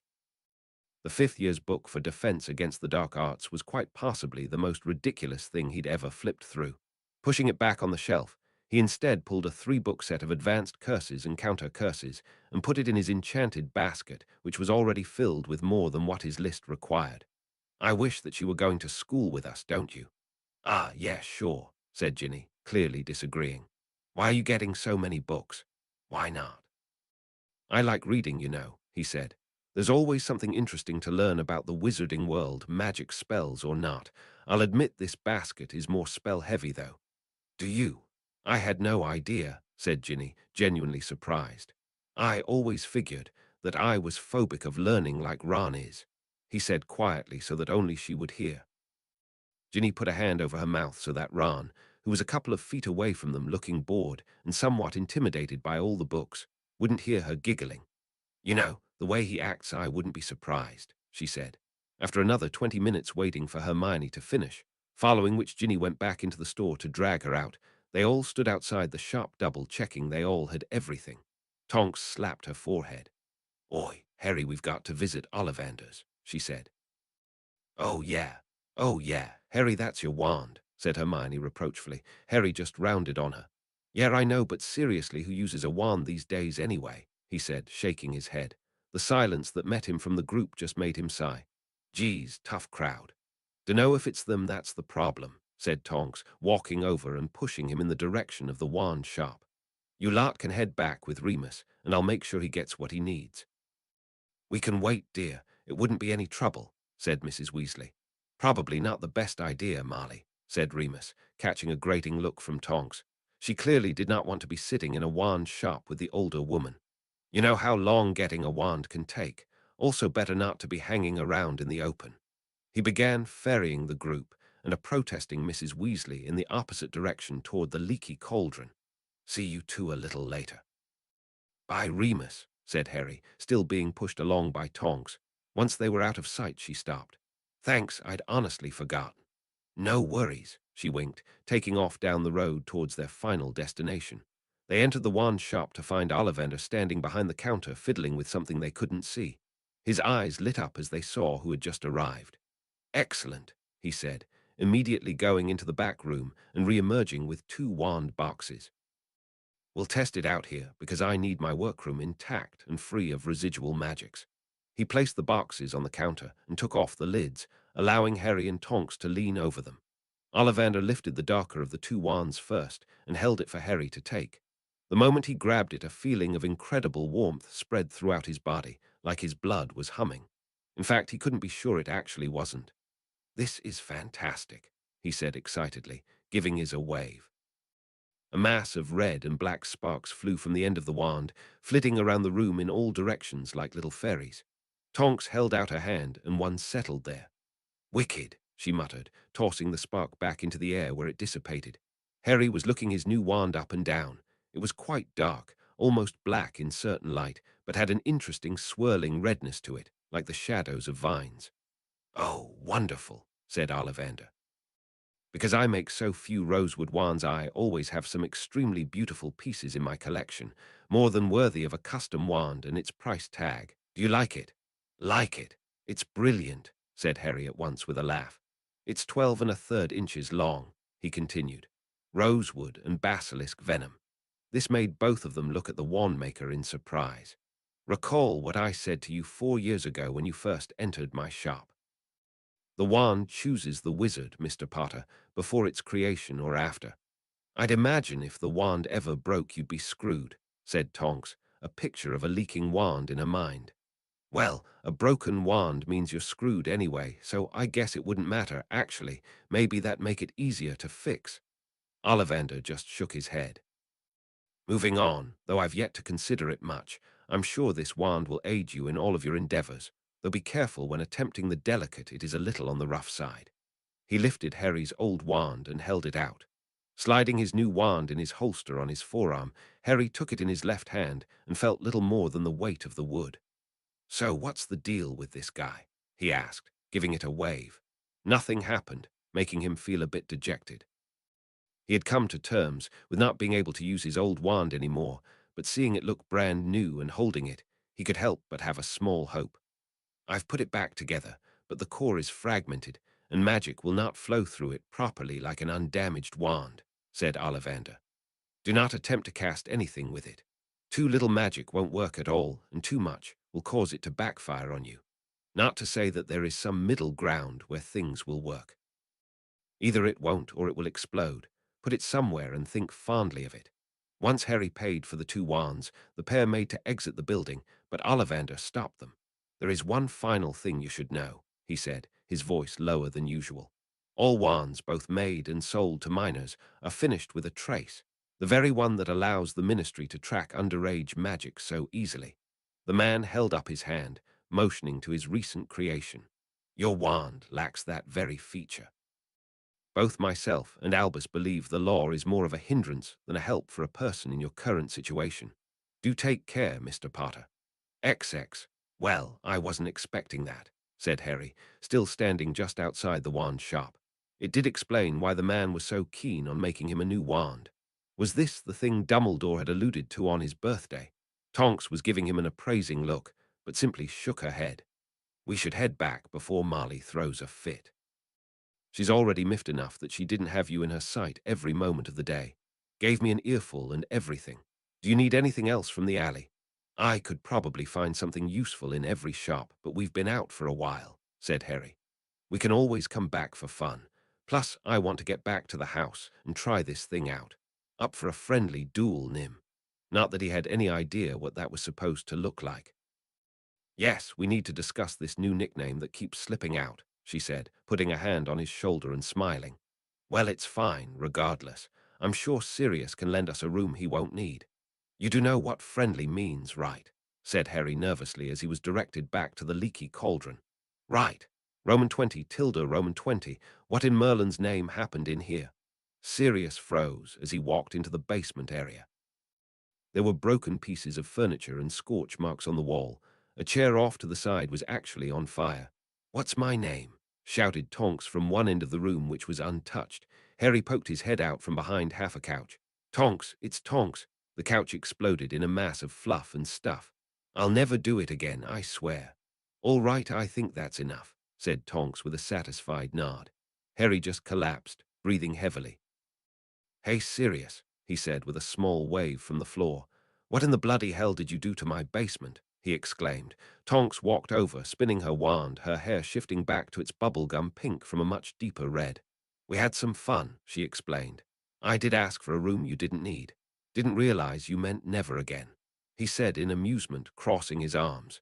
You could have at least let me watch. Hey, said Harry indignantly. He rolled to his feet and joined the laughing adults. Actually, even together, they barely made a single adult. So how does the wand feel? Asked Sirius. Harry gave it a small twirl and held it out for Sirius to inspect. Taking it, he blinked, giving it a very apprehensive look. Hopefully better than what I feel holding it. That's just weird. It's brilliant. Doesn't give me any issues with anything. Got a lot more punch, too, though I still do miss the feel of my old wand. That one made me feel a bit safer, I suppose. Dunno, wands are pretty mysterious. Sirius handed it back and pulled out his own wand. Well, let's clean this place up so that we can talk like civilized people. The three of them repaired everything in the room in about a minute, returning it to its original finished state. The basement area was really just a very large lounge-like room with other branching rooms that they had largely left alone, simply because it was fairly out of the way compared to the rest of the place. One room in the far back was being used to store all the dark items the others collected from the rest of the house. The three of them sat around the coffee table by the couch that Tonks had destroyed earlier. So, first order of business. You've been using magic for a bit, and we haven't gotten any owls for it, so would I be right in saying that the headmaster's plan worked out? I guess so, said Harry, holding up the wand. No trace, if that's what you mean. Great, so everything feels all right using magic? Asked Sirius again, wanting to be sure. Should it not be? Harry asked. Well, considering you were just kissed by a dementor, I've been a little worried, he admitted. This is the first time you've tried casting anything since. But more to the point, you've been unstable at times. Wouldn't be surprised if you told me you were still making things break without meaning to. Trust me, the damage was Tonks. Well, that's good to hear. Now, let me tell you what I've got planned for you until you go back to school. You already know Dumbledore has asked me to see that you work through some sort of meditation. It should help you control your magic, among other things. It's always important to be able to remain in control of your thoughts and emotions, especially in high-risk situations. You know as well as I do that you've got a lot of those coming in your life. I'll say, Harry agreed. Not to mention, he continued, looking a little apologetic. You've really got a short temper these days. The majority of the time I see you've got something on your mind that's pissing you off. Harry grumbled a bit. Must be thinking about the super awesome life I've had so far, he said sarcastically. Glancing at the other two, he let out a long breath and rubbed his forehead a bit. Sorry, you're right. It's all right. What else? Well, said Sirius, glancing at Tonks, Marley has expressed a desire for you to return to the cleaning front she leads against this house, now that you're pretty much better and your mind isn't on the hearing. However, seeing as how you can use magic out of school now, this presents us with a very interesting opportunity, and we're not about to let that go to waste. I told her you won't be joining them. Tonks chortled slightly, making Harry think that wasn't an accurate account of how things went. What exactly are you getting at? He prodded, now curious. On your birthday, I started talking with a few Order members, and we think this is a great chance to give you some special training. Practicing spells is one thing, but there's a lot more that goes into surviving and winning duels.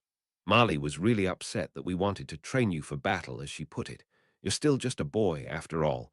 Of course, those of us living in reality know better than to let you just go around like everything's peachy. He turned to Tonks. By the way, you two just had a scuffle. How is he? Tonks traded a look with Harry before turning back to Sirius.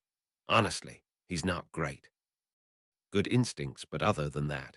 Hey, Tonks seemed unconcerned with his clearer front. It's not like anyone would expect different. You're untrained with no real spell set, and I'm one of the best wands in the force. I was going really easy on you, Harry. There's so much more to dueling than just throwing spells to make stuff blow up. A real fight can last minutes to just a few seconds, depending on the skill difference as well. That was more bullying than anything. Harry crossed his arms with a glare. Look, Tonks continued, if you ever want to get anywhere, you're going to have to accept that you're absolutely no match for anyone at this point.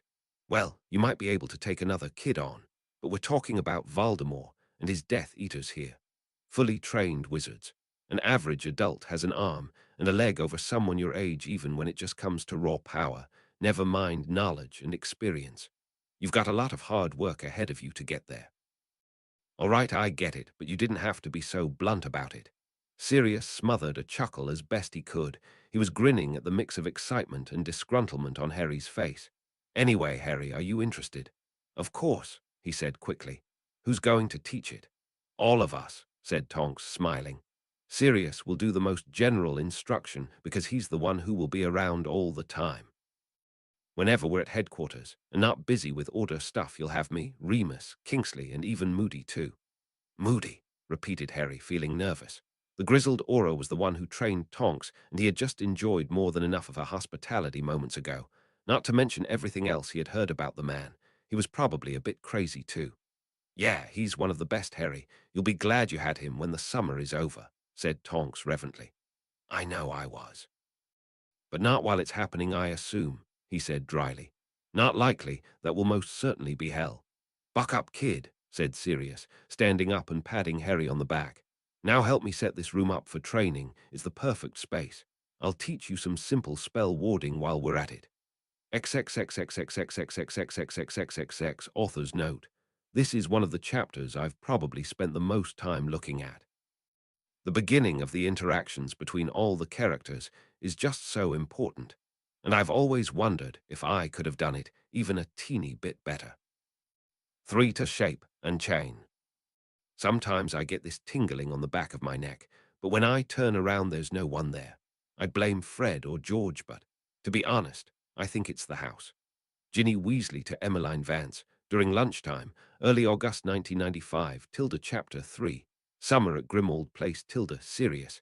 Have you ever heard of someone casting a spell without holding their wand? Say what? Sirius looked over his shoulder at the reclining boy from where he was standing.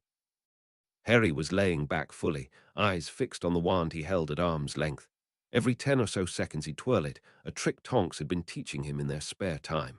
Do you mean wandless magic, or actually still using the wand but not holding it?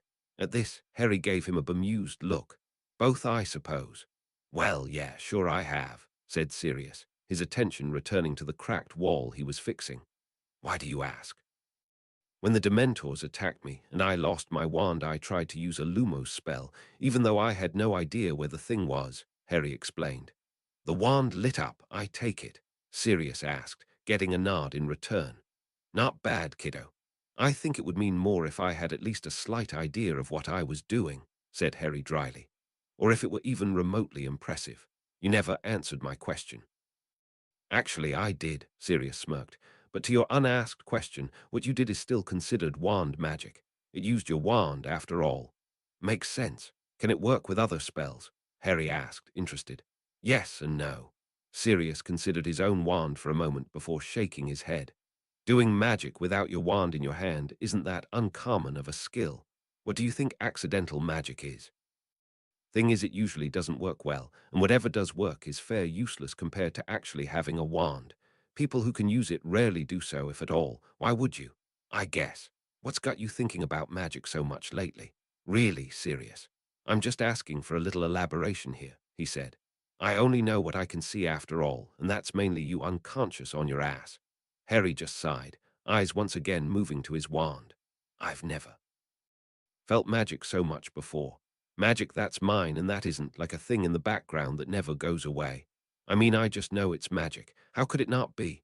Harry finally caught Sirius' eye and held his gaze in an extended silence. There's something wrong with me, isn't there? He said finally, less a question than stating a fact. Wrong, repeated Sirius suddenly. Of course not. I think we'd be lying if we said that nothing happened, but certainly there isn't anything wrong with you. It's pretty clear you're still all there the way you should be. He gave the boy a reassuring grin before checking his watch. Look, it's late. Head to bed and put this all out of your head for now. You can think about your mutations tomorrow. Harry just smirked and nodded, giving his wand a small toss before snatching it out of the air and placing it in his arm holster, all in a single move. Show off, Sirius shot after his godson's retreating back. Night, Harry. Night. Sirius waited for a minute before heading up the stairs to the darkened main floor, his mind on his godson. Harry was coming along extremely well. Only 1 week of hellish-paced lessons, and there was no comparison to when he started. In particular, his physical movements were showing notable progress. Rough lessons stuck firmly, and he was actually building his own approach to dueling. What was more, Harry clearly enjoyed what they were doing. Perhaps there was something more than just James's looks and Quidditch skills in the boy. Looking around, Sirius took in the deserted floor. Considering how hard Marley pushed the other children, there was no reasonable chance of any of them being awake by now. Other than them, only Arthur lived at Grimmauld Place full-time, though it was just until Hogwarts started once again. Members of the Order only stayed in a guest room if they were too tired to apparate home, and if that were the case, then a place to sleep was likely the least of their worries. Not that he blamed any of them for keeping clear of the place when possible. Who in their right mind would want to stay in a dank house with severed house-elf heads on the walls and a bitchy woman shouting curses every other 10 minutes into the halls? His eyes lingered on the stairs that led to the upper levels and ultimately his bed, but ended up finding the hall that led down to the kitchen. A drink would be nice about now. He made his way to the kitchen and grabbed a butter beer from the fridge, opening it on the counter and taking a long pull. It definitely wasn't Ogden's finest, but his duty to Harry kept him from making a lot of his more impulsive decisions these days, like sneaking off into London for a bit of fun. The house could be dreadfully dull. Leave be, Sirius. You owe it to James not to make a mess of this. Something had happened to Harry, he was sure of it, and it worried him. True, the accidental magic was gone, and on the surface it honestly looked as if everything was back to the way it was before, but if only it were that simple. It was never that simple. That kid. Had Harry always shown this level of aptitude for magic, this sensitivity to it? In the few encounters they had together in the past, he hadn't ever hinted at something like this. Once again, Sirius cursed his stint in Azkaban and all that came with it. Even though he was reunited with his godson, he still knew so little about the boy. More than once he'd gotten caught up with Harry in something, only to be knocked back to reality by remembering that this wasn't his best friend, back from the dead. And so, it was his hope that this month would help them grow closer as a family. Lifting the bottle once more, he was surprised to find it empty. It was time to get to bed. He could figure out these things later. For now, it was important to prepare Harry as best he could. It was good for them both, too, this time together. Groaning slightly, Sirius made his way to the door, tossing the bottle in the bin, which rustled a bit before giving a small, satisfied burp. Roman 20, it was halfway through August, and Harry was becoming frustrated. His dueling was improving by great strides, especially in the later parts of the days, when spellwork was the main focus of the training. Recently, Kingsley and Tonks had been able to spend an entire day with him, which was a welcome change from Sirius and also Remus, who managed to come around a bit more often.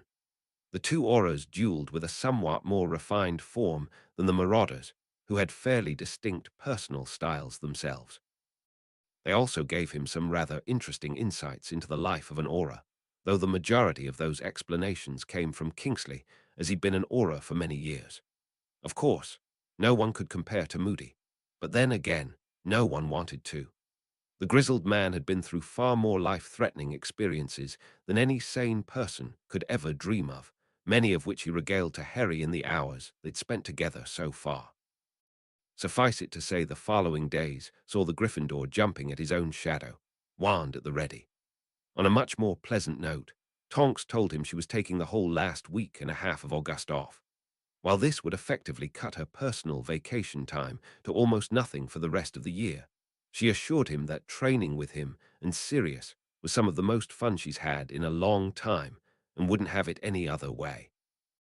Harry knew there were certainly better ways to spend vacation time, but appreciated it greatly.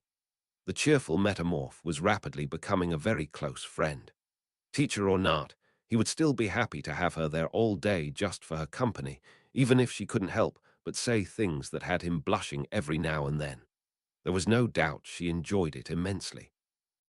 On the other hand, Ron had slipped into a rather moody demeanor, dipped in a mixture of jealousy and annoyance about Harry being able to use magic and getting special attention.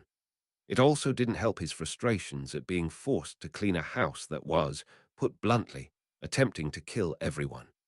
Hermione, of course, was much more level-headed about the whole thing.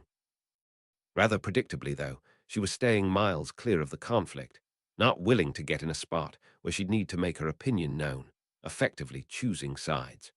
The problem, and overall source of Harry's frustration, was that there seemed to be little he could do about the matter.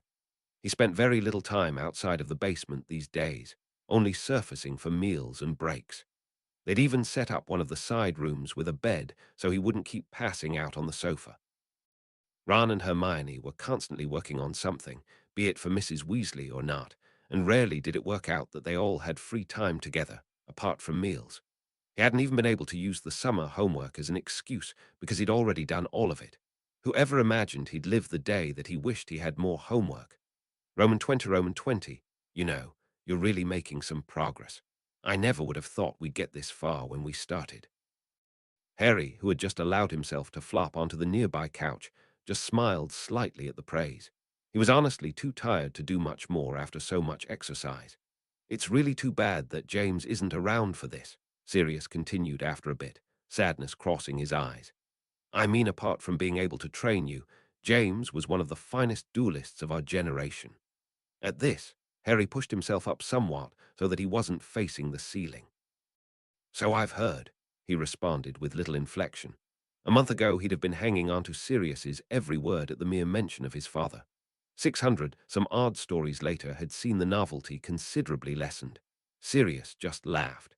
I know I say it a lot, but James was a transfiguration prodigy.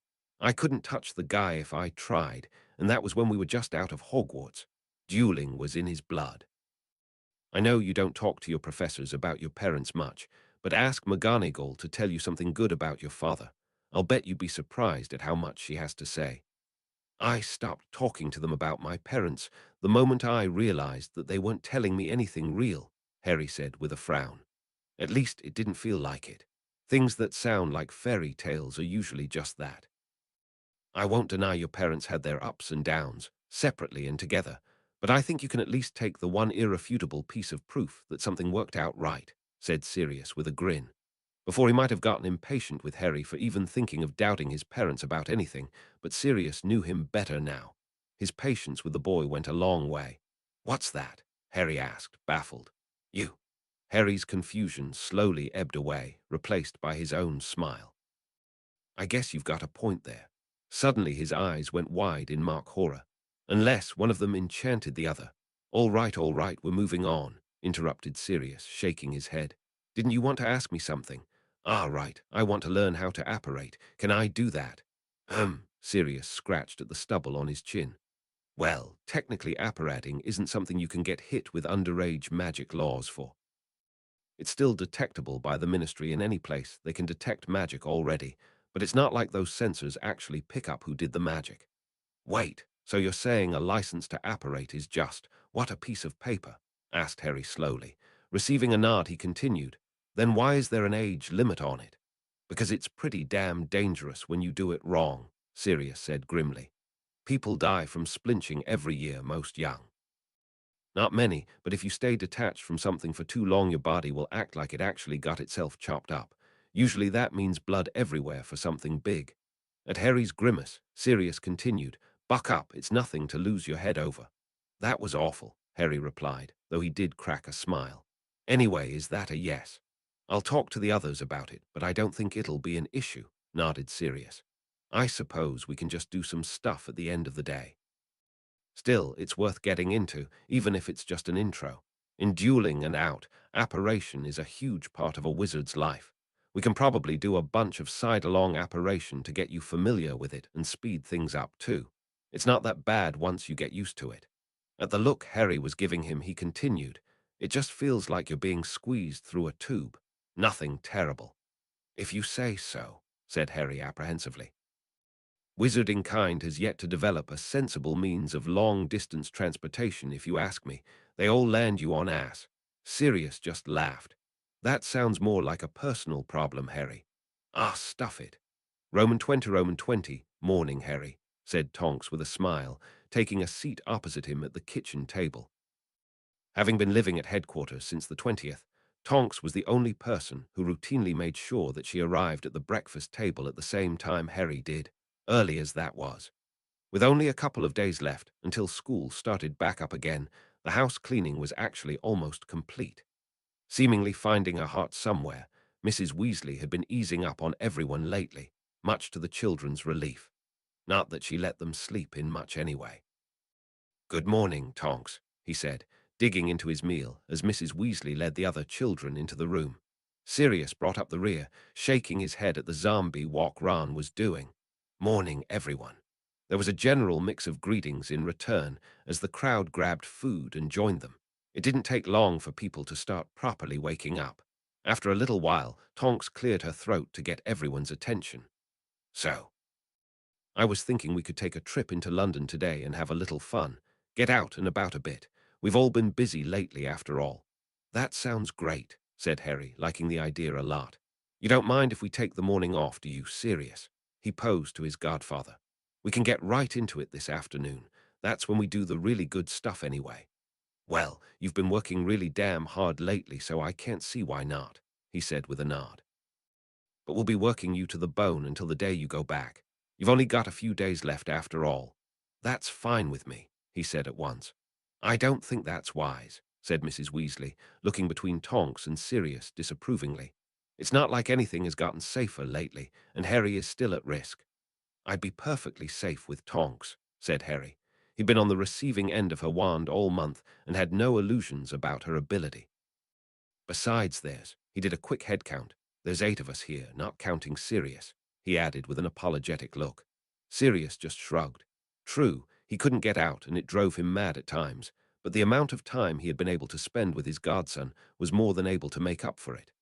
"Right, and out of us all only Ron, Hermione, and Ginny wouldn't be able to do magic without complicating things if something actually happened. I think 5 wands is a pretty good deal."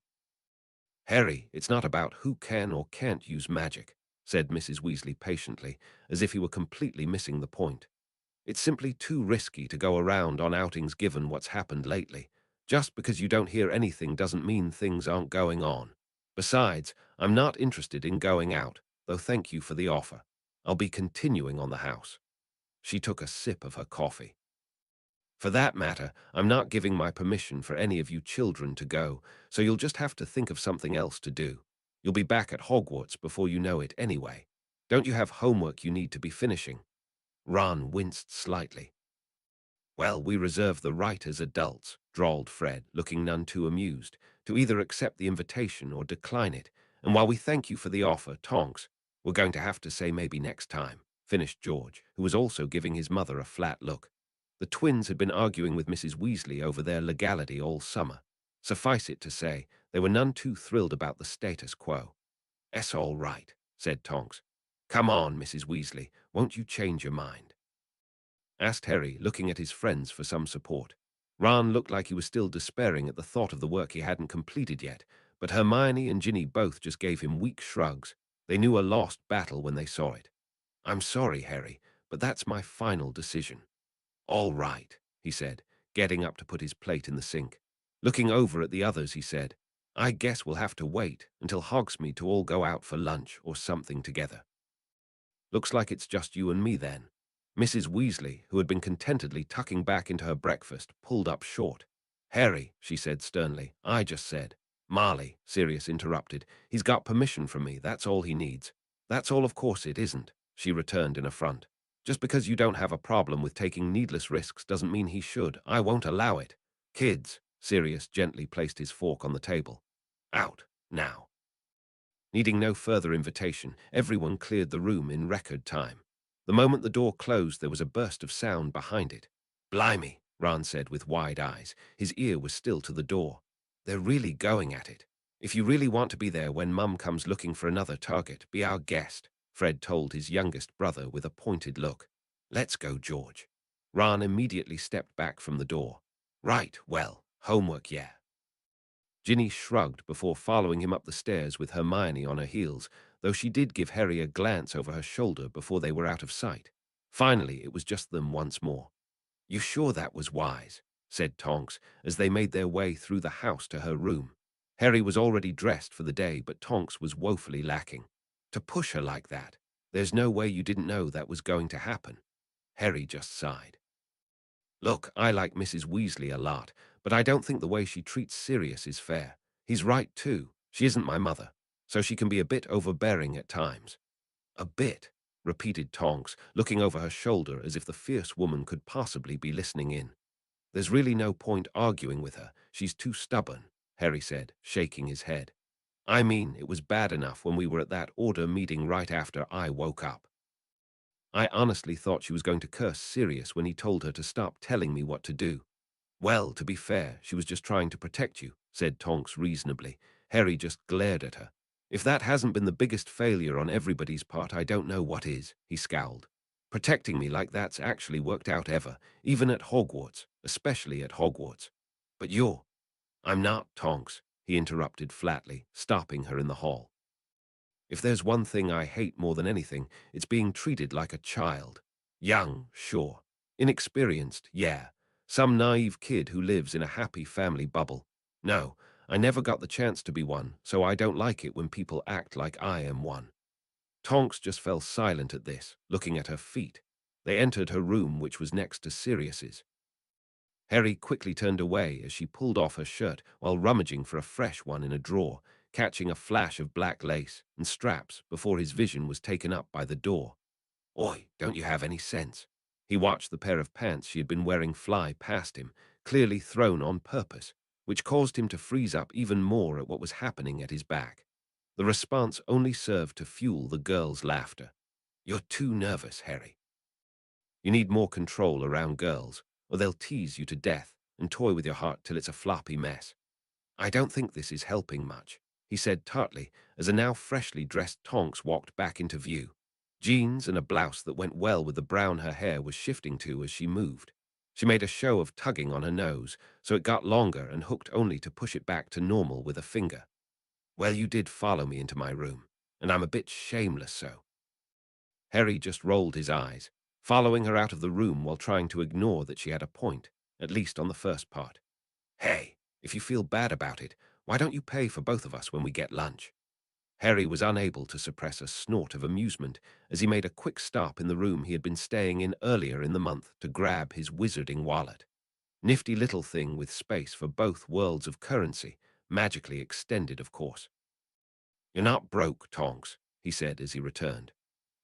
Compared to you, I don't even register as having any money, and auras get paid pretty well, she said flatly. Anyone brought up remotely near the pureblood families knows who has money. The Potters were definitely on that list, however high or low. If I didn't know any better, I'd think you were just trying to turn this into some kind of date, said Harry with a smirk, satisfied for once to be on the attacking side of the teasing. The boy who lived captures another heart. Tonks paled and clapped a hand over his mouth, looking around rapidly. Are you mad? Don't say things like that in here. What if Marley heard? She whispered, shuddering at the thought. She wouldn't hesitate to throw me out on the street like some trollop. They found Hermione standing near the front door waiting for them. She looked considerably put out. I'm sorry I can't come, she said at once. I wish I could. This place can be stifling sometimes, and not just because of a lack of things to do. Why don't you come anyway? Asked Harry. I'll take the blame if you want. Mrs. Weasley is the one who is looking after me while I'm here, so I'll listen to her, said Hermione with a shrug. You should watch how you act around her, though. I doubt she appreciated being put in that situation. Honestly, Harry, you've been so rebellious lately. Rebellious, right? He said sarcastically. Hermione just grinned in amusement. So where were you planning on going? No idea at the moment, said Tonks. I wanted to window shop a bit and we'll get lunch before we come back. Up to Harry, really. Well, you two have a good time, she said, moving off. I'm going to check over my summer work a bit and probably end up in the library. There are so many books there that I doubt Hogwarts has. Just be careful, okay? That whole place is like the restricted section all over again, said Harry as Tonks pulled him outside. Harry watched the house melt out of sight behind them before returning his focus to the road, which was conveniently deserted like usual. A spell of some sort, no doubt. It was still a bit odd how close they were to everything here. Staying within walking distance of the Ministry of Magic was something he hadn't gotten used to yet. They walked down the street for a bit before pulling into an alleyway. They apparated to the leaky cauldron and left the building to head into Muggle London. So was there anything in particular you've ever wanted to do in London that you've never done before? No, not really, said Harry evasively, not really wanting to detail the things he'd never done. Could we just walk around a bit? Sure, that's fine. They made their way down a fairly peaceful street. It was the middle of a Monday morning, so it made sense that it wasn't crowded. Practically everyone would be at work, and the shops would be largely empty with the exception of early rising tourists. They spent most of the morning just walking aimlessly around. Harry hadn't ever seen much of London, all of what he had seen having been through a car window on his way back from King's Cross. Well, and that one time in the flying car as well, though he had been more focused on praying they would live rather than taking in the scenery. Still, he was relishing in being away from the house for a change, going around like this and just taking in the sights. After Harry pointed out the 10th interestingly shaped building, Tonks just looked at him in amusement. You don't get out much, do you, Harry? I've been to the zoo once, he said defensively. Tonks just rolled her eyes. Harry, everyone's been to the zoo, she said, causing Harry to shrug. Oh, look at this place, said Tonks suddenly, pressing her nose to a shop window that had clothing on display. Let's go in here. After you, Nim. Harry, how many times do I have to tell you I hate my first name? As the summer had worn on, despite Tonks's initial "what's my name" lesson, he had found it harder and harder to keep calling her Tonks and not some form of her first name. Usually he caught himself, but sometimes he slipped. Now, though, standing out in the warm London air, he felt like arguing back. It's like I don't know you or something, saying your last name all the time. He looked back into the girl's half-aggravated, half-exasperated expression. Look, I just don't like calling my friends by their last names. Hagrid. Oh, come on, everybody calls him that. Even Dumbledore, and you know how he is with names. Harry, it's not like I'm calling you by your full name, Harry defended himself. You don't like Nymphadora. Fine. And honestly, Dora makes you sound old. But Nim's cool, plus I like calling you Nim. What about what I like? Said Tonks dryly. Think that you've come to hate any form of your first name because you never had someone you liked enough to care call you by it. And what exactly is that supposed to mean? It means that because it's me it shouldn't bother you the way it does with other people. Obviously, he added cheekily. Tonks rolled her eyes and sighed defeatedly. Ugh, fine, you get a 1-day free pass. Just 1 day. Tell anyone and you die. Not a soul, he said cheerily, flashing her a winning smile. Let's get moving already. It was several hours later that the pair began heading back to the leaky cauldron for lunch. The experience of clothing shopping with a metamorph wasn't something he'd soon forget. So do you live around here? Asked Harry, as Tonks took the lead again. If it were him, they'd never find their way back. You seem to know the area pretty well. I don't live particularly close to exactly here, but I am renting a nice apartment in a Muggle building in the city, she said with a nod. It's not nearly as expensive as it is to live in a place like Diagon Alley or somewhere similar, especially when I could just apparate there. Before this summer, I used to spend a lot of my spare time wandering through the streets like this. I'll bet it also helps knowing you can be home whenever you want, mused Harry. Definitely. I don't envy Muggles at all when it comes to transportation. So slow. Lunch at the leaky cauldron easily gave way to a slow walk through the alley. Pleased to be back one more time before school began, Harry immediately led them to Creature Comforts, wanting to check up on that bizarre group of snakes. The master, said the snake that noticed him first. Harry couldn't help but grin as a number of the others echoed the first in the same drawn-out voices. Any of the wild snakes that he'd become acquainted with from the Forbidden Forest would probably kill the entire lot just to save face for all snake kind. Of course, his visits hadn't exactly helped them at all. "I return, my children," he said to them softly, making Tonks' eyes widen, though he was unsure if it was because of actually seeing a person speaking Parseltongue for the first time or the distinctly nefarious look he had adopted. "SSSS speak. What is the SS state of our family? Harry, is there any reason you're looking like that in particular?" asked Tonks. "Like what?" he asked, turning to her as the snakes argued over who should address him for the group. "Oh, you know, the whole Dark Lord Potter thing that I joked about at some point that I'm now wondering if I might have actually been onto something. Master, the fat one, he has taken another of our brothers." "That is unfortunate," said Harry, actually meaning it. "All they had was each other in the end. We must kill him." "Yes, kill the fat one." SSS silence. Harry snapped, making them all flinch slightly. "Kill the fat one and another will come to kill you all. The fat one would not dare risk angering me by harming you. Do not fear. One day you will all be reunited in a place far beyond this. This I promise you." "Master," they all chorused. "Ah, mind filling me in?" asked Tonks as he straightened, waving at the snakes. Those that were still paying attention returned the wave with their tails, making Harry grin. Tonks, whose face was a mix of expressions, eventually settled for giving him an accusatory look. "You're up to no good, aren't you?" "Geez, stretching out all those words like that makes my tongue hurt," he muttered. To Tonks he said, "Apparently the fat one, as they call him, has been in to buy another snake. He's just a wizard that really likes pet snakes, but somehow this lot is convinced that he's doing something awful and they've made him their very own archenemy. They've been wanting to kill him, but I'm making sure they won't try. You know, I didn't really take it too seriously before, but one day you just swooped in and took control of a group of snakes that now pretty much worship you and will follow your every command." "Ah, maybe." Tonks gave a loud cough that sounded awfully close to Dark Lord, but he just ignored her. "Hey, these guys don't have much of a life here, so I thought I'd give them something to do. Besides, it's not like they can be released or anything. Any regular snake would kill them just because of how embarrassing they are." Tonks just shook her head at how ridiculous it all was. "Anyway, was there anything else you wanted to do before I make you buy me ice cream again?" Roman 20, it was late. The house was quiet, as most everyone had already gone to sleep.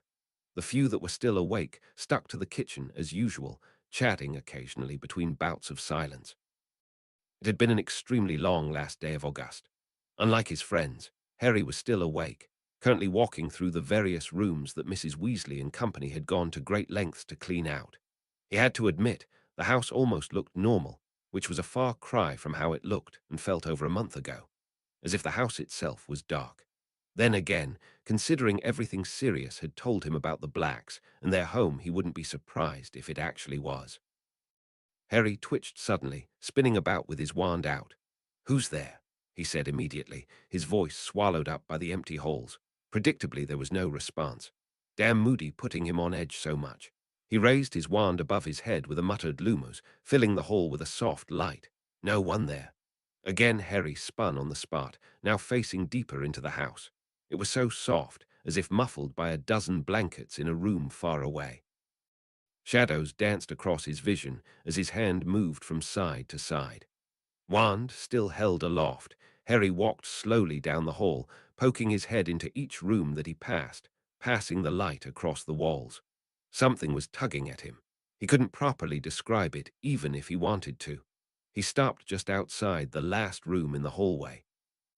Looking around, he could see a dark glass cabinet at the back of the room, filled with trinkets that the group had either been unable to get to or decided weren't worth the effort. Otherwise, the room was empty, just like the others. But the feeling, a sudden crash, made him jump a foot in the air. In his inattention, he'd nudged a small porcelain vase off balance right next to the door, causing it to break when it hit the floor. Cursing, Harry repaired the thing with his wand before looking around the room once more. The feeling was still there, but he had no idea what could be causing it. He certainly didn't see anything odd. "Damn house," he grumbled with a yawn. All the stories Ginny had been telling them were finally getting to him, it seemed.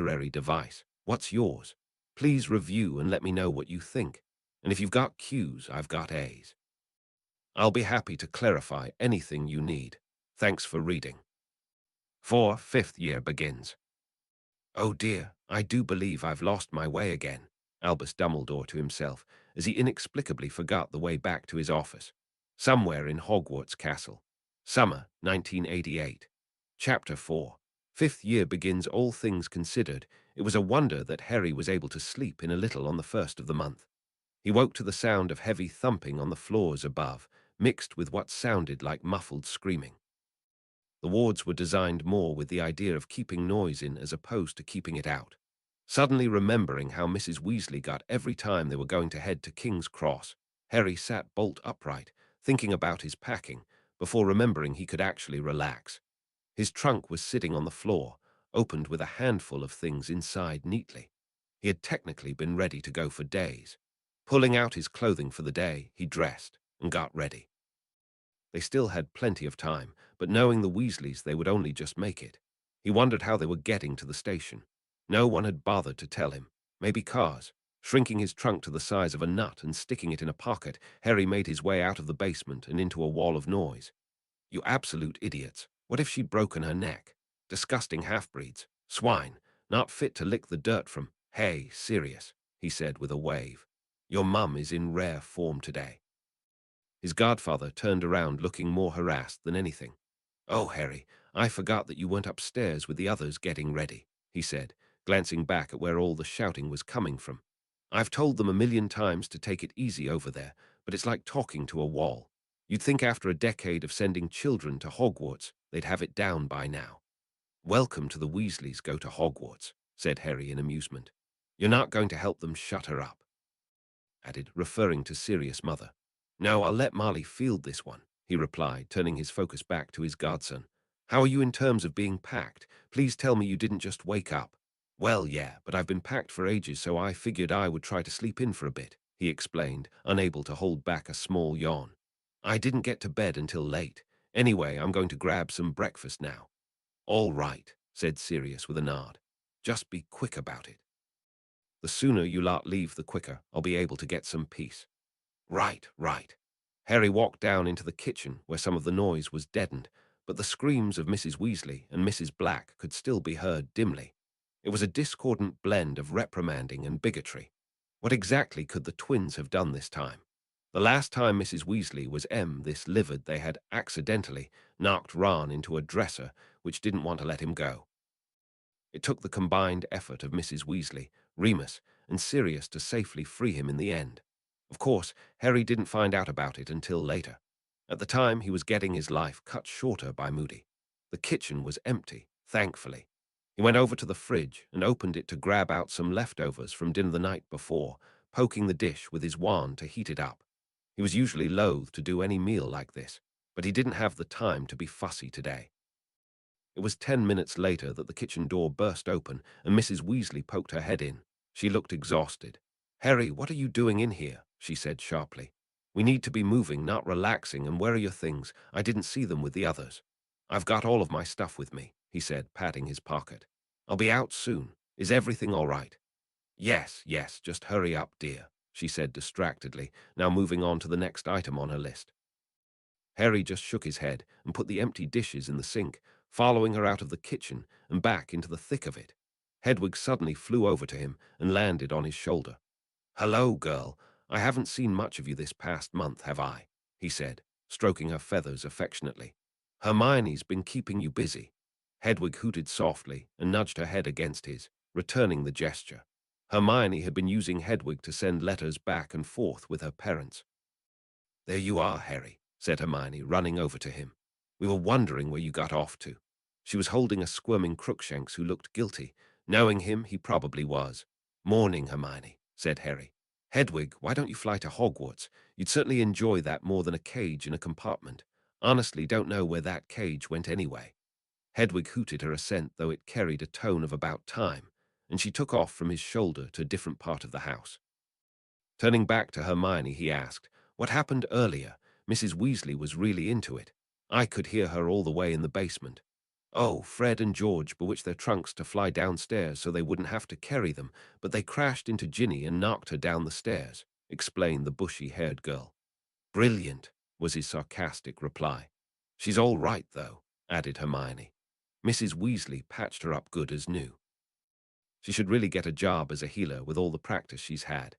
"Yeah, no kidding. So how are we getting to King's Cross?" asked Harry. "Do you know?" "Walking," said Ginny, who had just walked out of an adjacent room. She was rubbing her head, but altogether looked okay. "Mum's been going spare because we can't leave without a full guard, according to Moody. She thinks we're going to miss the train as usual. I think Moody's waiting for Sturgis. We're going to the train with a full guard," asked Harry, surprised. "It's not us they're guarding, Harry," Hermione said pointedly. "I thought Voldemort was supposed to be laying low. Do they really expect him attack me in the middle of the morning, disguise himself as a muggle on his way to the office?" he said incredulously. "They're just being careful. They're just being paranoid," was the irritable retort. He still hadn't fully gotten past the fact that the weird feeling he had been getting while staying at the Dursleys had actually been Order members following him around wherever he went. Not to mention the hush-hush about the weapon Voldemort was after, whatever the hell that was. Just a little peek at something else that was being kept from him for his protection. Apparently his safety was important enough to warrant driving him up the bloody wall.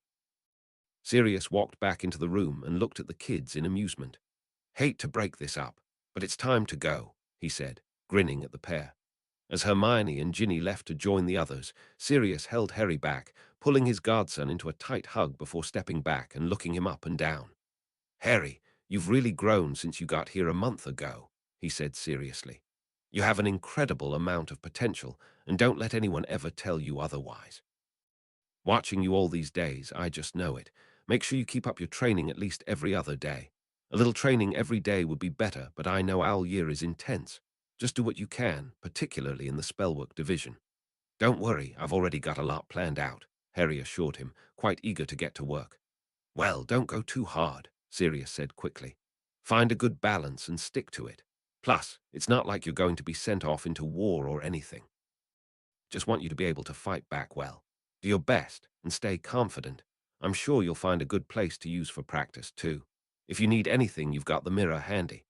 Harry grinned at the thought. The mirror that Sirius had slipped him on his birthday would certainly be useful. He hated to think of not being able to talk with Sirius during the school year. Writing letters was just far too dangerous. This would help keep Hedwig a bit safer and not force him to censure what he wrote. "Thanks for training me, Sirius," he said, really truly meaning it. It was wonderful to have his support all summer. Sirius and Tonks, not to mention Remus, Kingsley, and Moody Shudder, had all done their best given the time they had. He wasn't about to let them down. And not just for the training. I'm really glad we got to spend time together. Best summer I've ever had in my life. "That's great," he said with a smile. "Now get out of here and stay safe." "All right, I'll talk to you later." XX, the walk to King's Cross took about 20 minutes and was, as Harry expected, completely and utterly uneventful. Following closely behind Tonks, who was currently looking like an old woman, he chatted with Hermione about their upcoming schoolwork, much to Ron's dismay. He took refuge next to Fred and George, who were thankfully talking about Quidditch. Ron had done a lot of cooling down as the summer came to a close, though Harry wasn't sure if it was just because he was finally doing his schoolwork or if he was actually getting over his problems, whatever they had really been in the end. Hopefully the latter.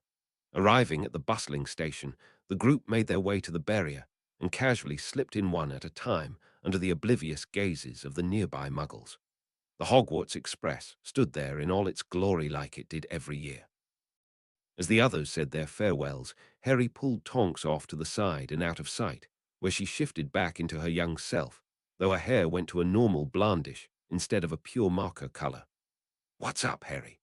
Tonks's voice raised an octave as Harry wrapped his arms around her and hugged her tightly, his own face red with embarrassment. He tried to put everything he couldn't say into that one hug. They stood there for a few seconds in silence, and Tonks placed her arms around his back instead of stiff to her sides like planks of wood. A moment later, they broke apart.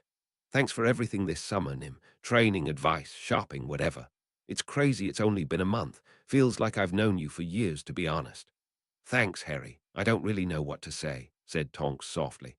The train gave a whistle. She cleared her throat quickly. Now, kip off, and I'll see you soon, yeah. Maybe I'll even come visit you on a Hogsmeade weekend. I'd like that. Take care of yourself. Harry walked back to the group, saying goodbye to the adults and getting a crushing hug from Mrs. Weasley. Tonks watched as Moody gave him a few extra words of advice. Her body was still tingly with a sort of shock. Harry didn't do much physical contact, even with someone close like Hermione. Her own response was just as unplanned.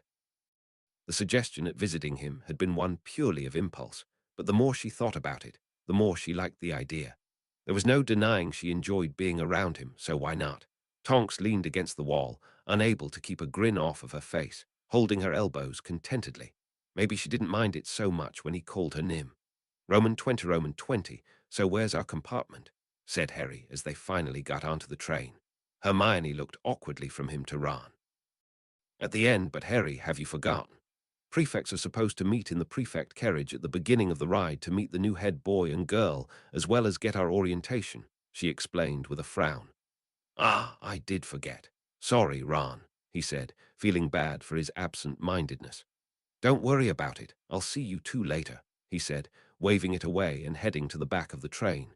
Ginny gave them a shrug and followed him.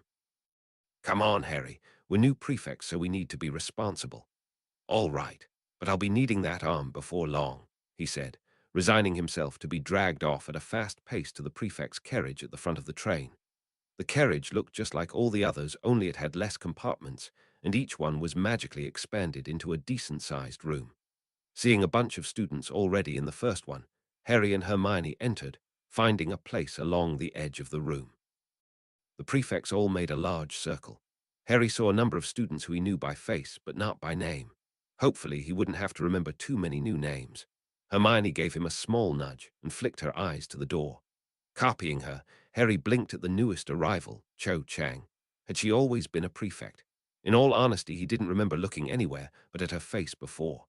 Now, however, he could see the prefect badge pinned on her shirt right over her heart. With a lurch, the train started moving.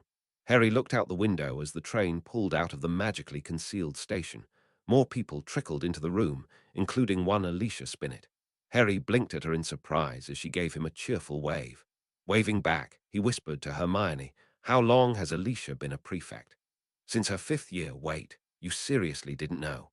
Hermione just regarded him with something akin to wonder. "Geez, Harry, I used to think that kind of lack of awareness could only be reached by Ron. I never paid attention to prefects before, and she never wore the thing during practice," he defended himself. "Ever." "Oh, damn," Hermione cursed under her breath suddenly. The last prefects had just entered the room. Certainly 2 disasters waiting to happen, Draco Malfoy and Pansy Parkinson. "All right, I think that's everyone," said a voice from the other side of the room. The circle parted slightly, and 2 more students joined the ring, a boy and a girl. Harry recognized the boy instantly as Roger Davies, while the girl was just vaguely familiar. "Welcome back for another year of prefect duties to the 6th and 7th years, and welcome new prefects to the 5th years. Congratulations on earning your position." There was a light applause for the 5th years. Harry had to suppress a groan. He was being reminded of Percy more and more. "Now to get things started, I'm Roger Davies, Ravenclaw, and I have been appointed head boy. And this is Heidi McAvoy," said the girl beside him. She had a round face framed by curly black hair and brown eyes. "I'm from Hufflepuff, and I've been appointed to head girl." "Now to introduce the new prefects to the rest of you," said Roger, pulling out a roll of parchment. "From Gryffindor, Harry Potter and Hermione Granger. From Hufflepuff, Ernie Macmillan and Hannah Abbott. From Ravenclaw, Anthony Goldstein and Padma Patil. And finally from Slytherin, Draco Malfoy and Pansy Parkinson. Again, welcome." Roger was speaking in a very plain voice that suggested this was well rehearsed. Fortunately, his counterpart took over. "New or not, I'll explain your duties and your powers as prefects," said Heidi. "First of all, prefects are meant to be role models and general enforcers of the school rules within the houses and castle. If you mistreat your authority, then the position can be taken away from you. Your heads of house all retain the power to demote you at any time, so do your best not to break any rules. Also, Roger and I can report prefects who are not doing their duties properly.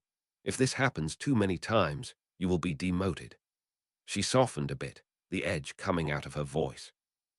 "Really, it's not a hard job, and many of the students look up to you not only for guidance and advice, but sometimes for security and comfort. Anyone abusing that relationship will not last here." She spoke those last 4 words very slowly. Harry blinked, somewhat taken aback by the steel in her voice. He glanced at Hermione, who looked like she had finally found her hero. Harry just looked back at the head girl, smiling slightly. "Anyway, here are the basic things you new prefects need to know before you go and do something stupid," she continued, now in a conversational tone. "Prefects are only allowed to dock points from their own house. However, you can assign single-day detentions with Filch when proper to a student from any house. If you abuse your power, we will know, and you will be dealt with. Fifth-year prefects are also required, as you know, to guide your new house's first years to your house common room. Be sure to be very clear when telling them about parts of the castle, so they don't get as lost as they might without your help on the first day. They will get it eventually, just try not to confuse them. Okay, Roger, tell them about patrols." "Right, I'll keep this brief. Prefects patrol the corridors at night after curfew to keep students from getting into mischief, as we all know that a good number of them like night-time strolls. You will be doing them in pairs. Also, every night of the week 1 or 2 of the professors will be patrolling as well. Cooperate with them and don't cause trouble yourself. Now, last but not least, the Hogwarts Express has 6 carriages not including this one, and there are 24 of you. The trip to Hogwarts is about 8.5 hours. Do a little math, add the about half hour we take here, and that means one of you patrols a single carriage for 2 hours apiece. Keep the peace, and help anyone who's having a problem. If something really bad happens, come report to us here. The train patrol schedule is behind me on the wall, so check it out before you leave." He paused and looked around. "That's it. If any of you have questions for me or Heidi, just talk to us whenever." The group slowly started to mingle. Harry had to grab Hermione's arm to prevent her from running over and gushing at Heidi. "Relax, we can meet her in a few minutes," he said with a grin, pulling her back by the wall next to him. "Plus, we're gonna get company really soon." Sure enough, Malfoy and Parkinson sauntered over Mr. and Mrs. Sneer. "Draco, Pansy, congratulations," said Harry as they got close. "I'd say the same to you, Scarhead, but I'm still trying to figure out why you're here," said Malfoy, somewhat wary from Harry's greeting. Something he had discovered about Malfoy was that you could never really give him the first word. Without it, he tended to stall out for a bit before becoming absolutely unbearable, though he never failed to disappoint on that front. Harry was completely relaxed, leaning against the wall.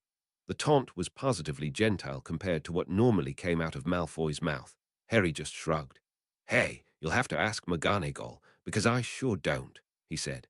"Do either of you have any idea how many rules I've broken? I'm not even talking about the small ones." Harry started ticking off fingers. Disobeyed direct orders from professors multiple times, been out of bounds, restricted section of the library, gone into the forbidden forest, attacked a professor. He just sighed and shrugged, clapping his hands together. "And that was just my first year, too. Anyway, let's do our best, right?" He took Hermione's hand and pulled her off to meet Heidi, leaving a very stunned pair of prefects behind him. "Harry, I can't believe you just did that," whispered Hermione fiercely, her grip on his hand quite tight. "You could lose your position." Harry just shrugged again. "Yeah, well, it kept them from being absolute wankers, didn't it?" "Harry, language," chastised Hermione. "Hello, Heidi," said Harry, causing Hermione to jump to attention at once. Heidi was watching them in interest. "Harry Potter, it's nice to meet you," she said, shaking his hand with a smile. "And you as well, Hermione Granger, your reputation precedes you." "My, does it?" she said, blushing at the apparent praise. Heidi nodded. "Professor Flitwick is my favorite professor, and every now and then I still catch him grumbling that you aren't in his house, 4 years after the fact." Hermione's blush just deepened while Harry laughed in amusement. You're not exactly what I thought the head girl would be like, he said. What were you expecting? She asked. Another Percy Weasley, to be honest. It's fine, Roger will help out where he can, I'm sure, he said quietly. Heidi's eyes widened, and she burst out laughing, albeit in a very professional way. Don't say that, she said quietly, looking around at the others who were near them. You'll bruise his ego. I think he's still recovering from being dumped by that floor girl after the Yule Ball last year. He's very concerned with being cool. Cool, right, he said, raising his eyebrows. Roger never quite had the popularity that Cedric acquired for himself, but he certainly had the looks. Anyway, what's it like being head girl? At this, Heidi brightened. I'll admit it's a lot more work than it looks, but the perks are well worth it, she said happily. I like the responsibility I have, even though it's a little nerve-wracking. Plus, the position comes with a lot of weight on a resume after I graduate. Well, for a nervous person, you're handling yourself really well, said Harry. I didn't even notice. Suddenly, a packet was pressed into his hands. Harry, you're in carriage 4 right now, said Hermione, cutting off whatever Heidi was about to say. Already? What about you? When are you on? I'm in carriage 5 right now as well, she said. Turning to Heidi, she continued, It was wonderful to meet you, and congratulations on making head girl.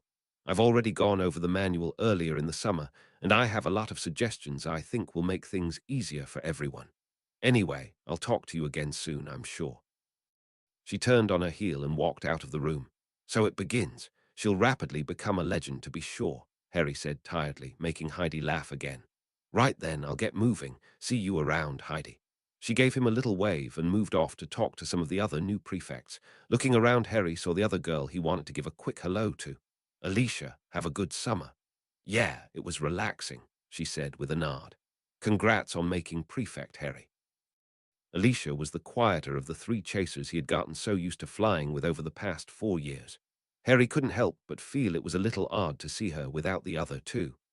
I feel like I should apologize because I never knew you were a prefect, but we're on the same team, he said in embarrassment, causing Alicia to laugh. You'll find that I'm infamous for forgetting to wear my badge, she chuckled, rubbing the back of her head. So, honestly, I'm not surprised. McGonagall is always scolding me for it. Like always, half my year still forgets at times. Don't you have a patrol right now? Yeah, I just wanted to say hi, see you later. Bye, Harry. He made his way to the door but was intercepted one last time. Cho was partly blocking the door, biting her bottom lip slightly. She looked quite nervous. Harry, she shifted uncomfortably. When you're done with your shift, can I talk to you in private? Cho looked at him almost desperately.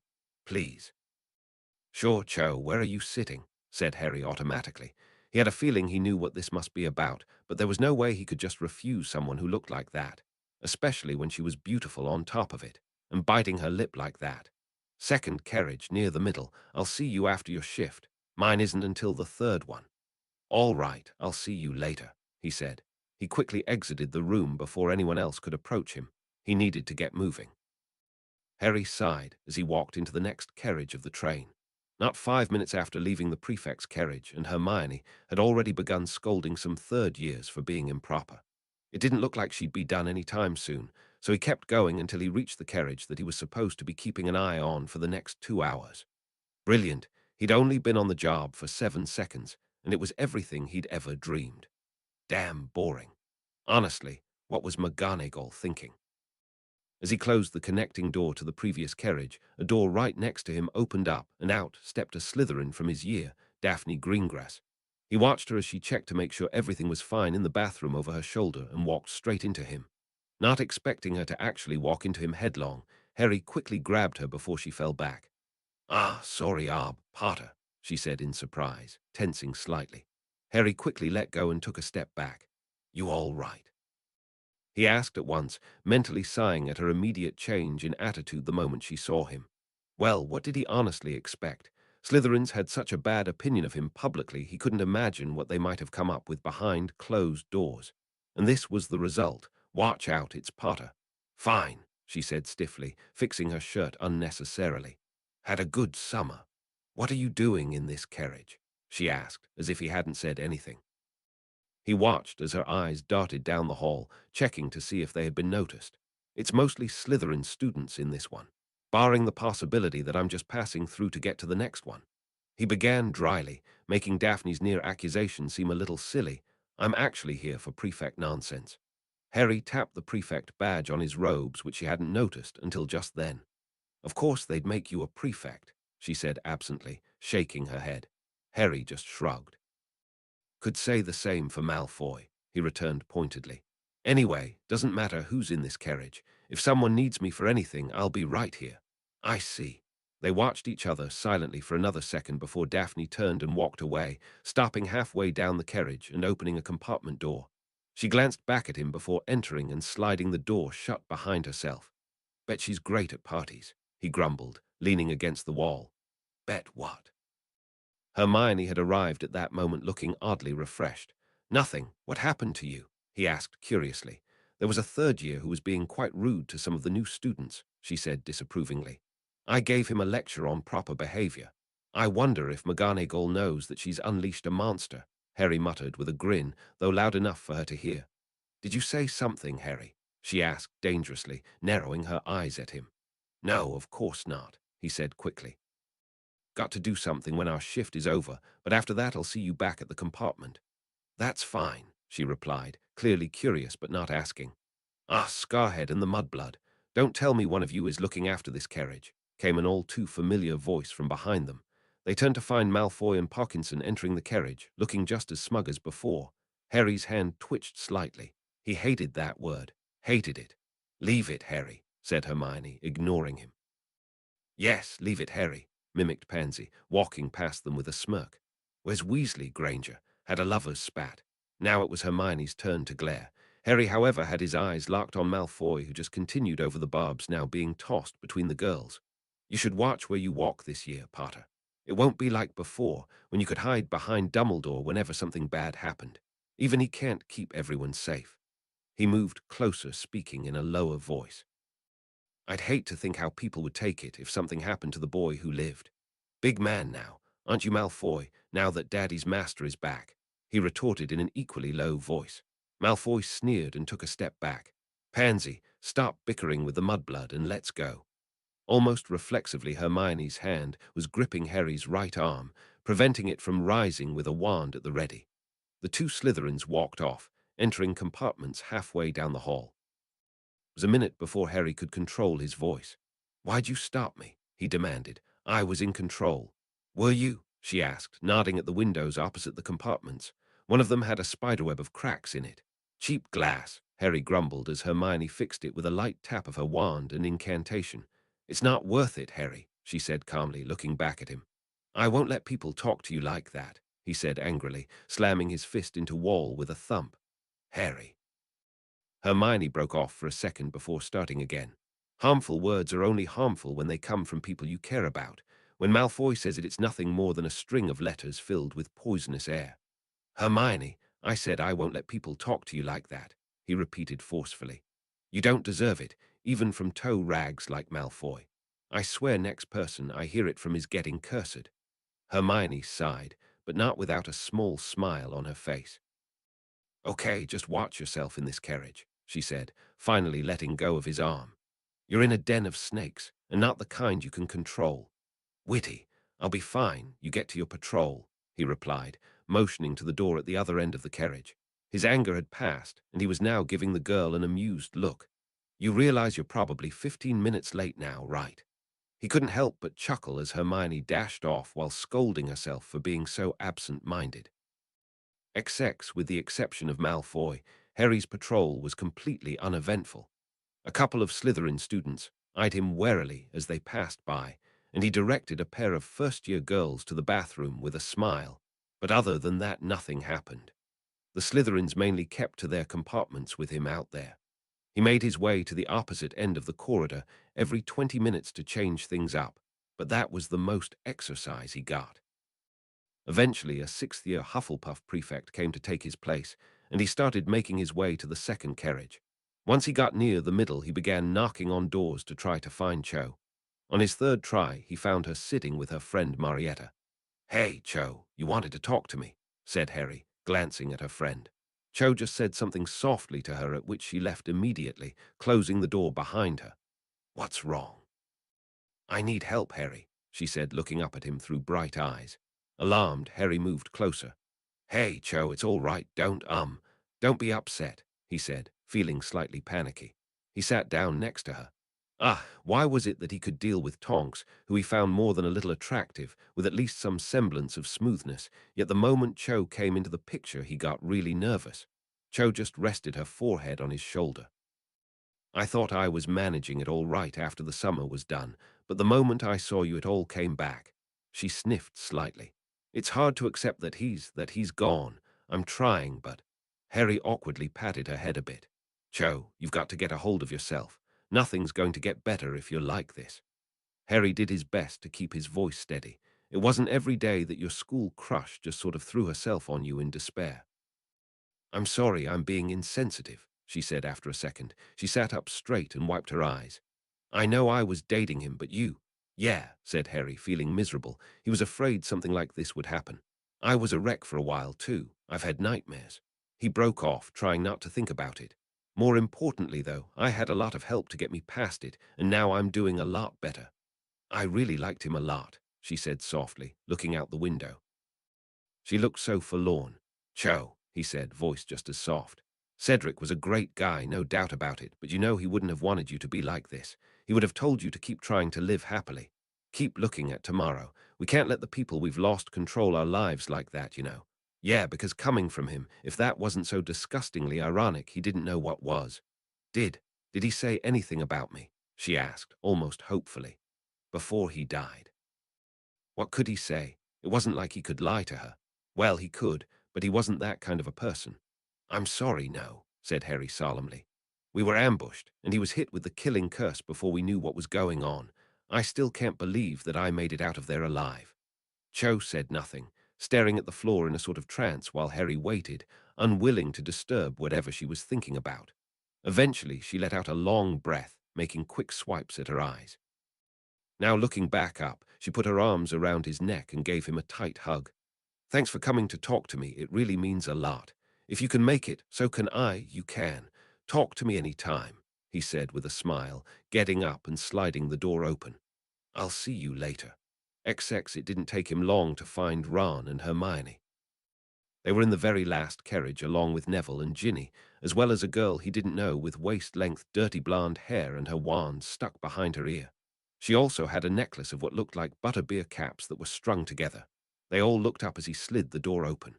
"Harry, there you are," said Hermione, looking relieved. "I was afraid something happened to you." "You know I can take care of myself, Hermione," he said. "Hey, Neville, good to see you, mate." Neville smiled back and scooted over a bit to make room for him. "Same, Harry," he said. "I heard you had a bit of a rough summer.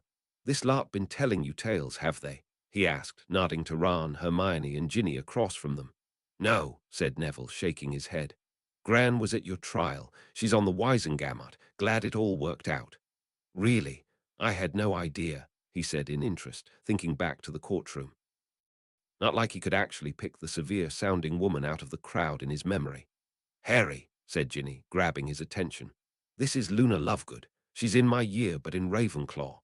Harry looked across from Neville to the bizarre girl sitting by the window. She was looking at him in interest. Well, they certainly come in all kinds. "Hey, Luna, I'm Harry Potter," he said, holding out his hand, which she shook but didn't let go. Instead, she started turning his hand this way and that. He glanced around at the others for help, but they were just staring at her odd behavior as well. Do you see anything wrong with my hand?" A second later, she let go and shook her head. "No, everything seems to be all right," she said pleasantly. Her voice had an almost dreamy quality to it. "Nice to meet you, Harry. I'm Luna Lovegood." "So, what kept you, Harry?" asked Hermione, not wanting to put it off any longer. Well, I had a chat with Cho," he said tiredly.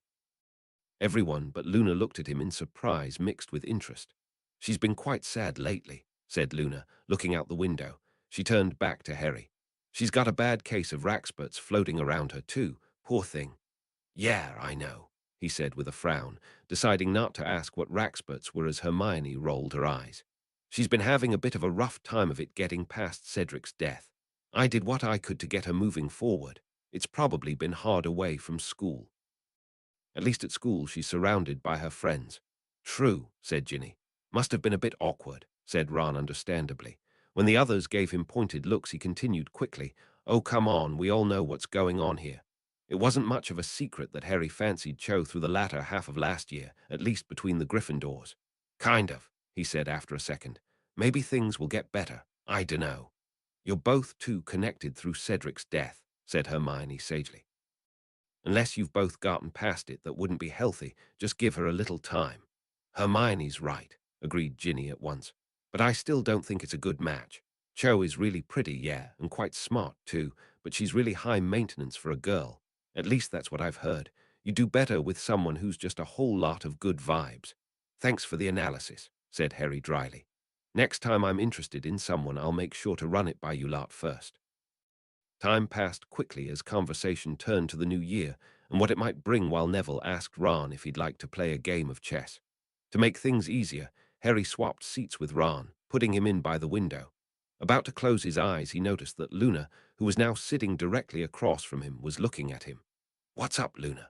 Do you mind if I put my feet up?" she asked, her tone as natural as discussing the weather. Harry just stared blankly at her. "Ah, no, I suppose not," he said with a shrug.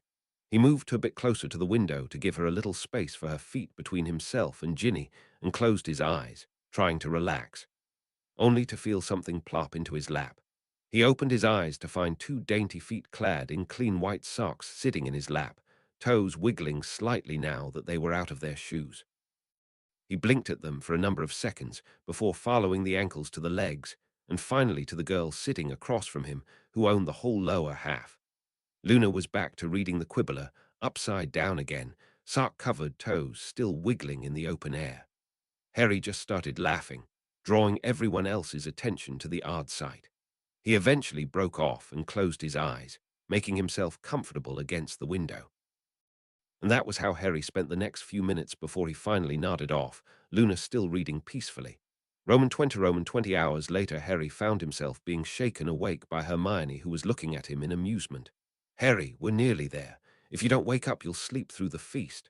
I'm up, he said groggily, rubbing his eyes. "What a nap." He immediately noticed the lack of feet in his lap. "How close are we?" "Pretty close," said Ginny, who was pulling on her robe over her school uniform. Luna was also ready, wearing her Hogwarts robes, her Ravenclaw-coloured tie standing out in the group of Gryffindors. He coloured slightly. "Did you change while I was asleep?" "We didn't want to wake you," said Luna with a lazy smile. "Thoughtful of you," said Harry, still trying to get past girls changing within mere feet of his unconscious body. "Well, now that Harry's awake, you lot step outside for a minute so we can get changed," said Ron, standing on the seat so he could reach his trunk. "You were really out of it, Harry," said Neville, changing quickly once the girls had vacated. "Was I?" he asked, giving his prefect badge a rub after dressing himself. "Yeah, the people next door started playing Exploding Snap and nearly blew a hole in the carriage," he said with a small chuckle. "Hermione went all prefect on them." "You slept through the whole thing, though." "All finished," said Hermione, opening the door. The corridor sounded quite crowded. "Yeah, thanks for knocking first," said Harry dryly, making Hermione blush. "Come on back in, it looks packed out there." "Everyone's changing late like usual," said Ginny with a shrug. It wasn't long before the train came to a stop. They piled out onto the platform, waiting for the familiar boom from Hagrid for the first years. However, it never came. "First years, line up over here, please," came a brisk female voice, quite different from the gruff, full-bodied one that was Hagrid's. "All first years to me." As they got closer, Harry made out Professor Grubblyplank, who was the professor that had subbed for Hagrid the previous year. "Hey, where's Hagrid?" Harry posed to the group at large. "Dunno," said Ron, also confused by the lack of their large friend. "I would have thought he'd be back by now from whatever he was doing," he quickly amended with a severe look from Harry. "Let's just get a carriage before they all fill up," said Ginny, leading the group off to where the horseless carriages were waiting. Only the moment Harry set his eyes on them, he noticed something a little different. They weren't quite so horseless anymore. "What the hell?" "Harry." Hermione had paused, getting into a carriage to watch him stop suddenly. Ron poked his head out of the door, wondering what was going on. "These, I don't know what they are." "Horses." Harry was staring unnerved at the one attached to their carriage. It was fleshless black coat clinging to its skeleton of which every bone was visible. Its head was dragonish and its eyes, they were pure white orbs.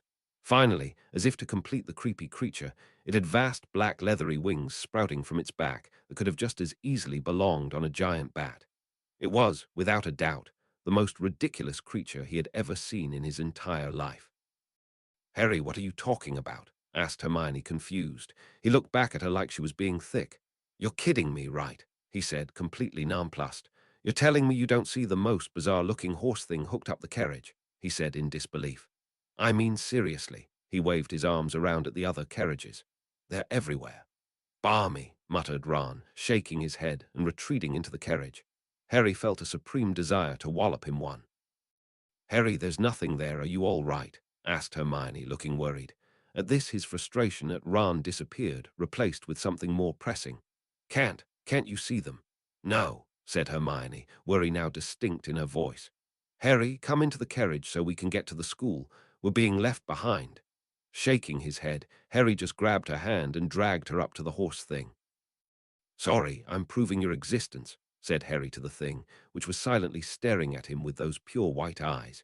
He pressed Hermione's hand against its black coat, at which Hermione's face instantly went from confused to shocked, and she let out a small shriek. "The bloody hell is going on out there?"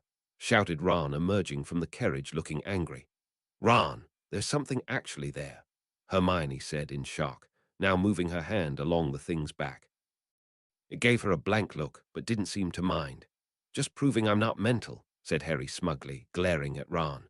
"Oh, you're not mental," said Luna, appearing out of nowhere. He hadn't even realized that they had lost track of her. "I can see them too." "Can you?" asked Harry in interest. "Ever since I started here, the Strals are only visible to those who have seen death," she said with a small nod. Harry felt cold at Luna's casual attitude. Not only was he reminded of Cedric's death, but Luna had said she'd seen them since her first year. Glancing around, he noticed that Ron and Hermione were now in the carriage, motioning for them to get in. They apparently hadn't heard Luna's explanation. "Come on, you two, let's get moving," said Ginny loudly. She and Neville were now looking at what was going on. "I'm starving." "Same here," said Ron, hand on his stomach like it were complaining heavily. They all piled back into the carriage, and it took off, speeding down the road to catch up with the others. Roman 20. "Hey, Padfoot." "Hey, Harry, everything okay?" "No." Harry sighed heavily. He glanced at the hangings drawn around his four-poster bed, which he spelled to prevent sound from escaping. "The vast majority of the school thinks I'm a raving nutter and a dangerous person, like I'm going to attack them. Even most of my housemates, Padfoot. The new Gryffindor first years were afraid of me when we were bringing them to the common room. That Umbridge woman who works for Fudge is teaching defense too. She gave the most ridiculous speech. I don't even know where to begin. This year isn't looking too promising."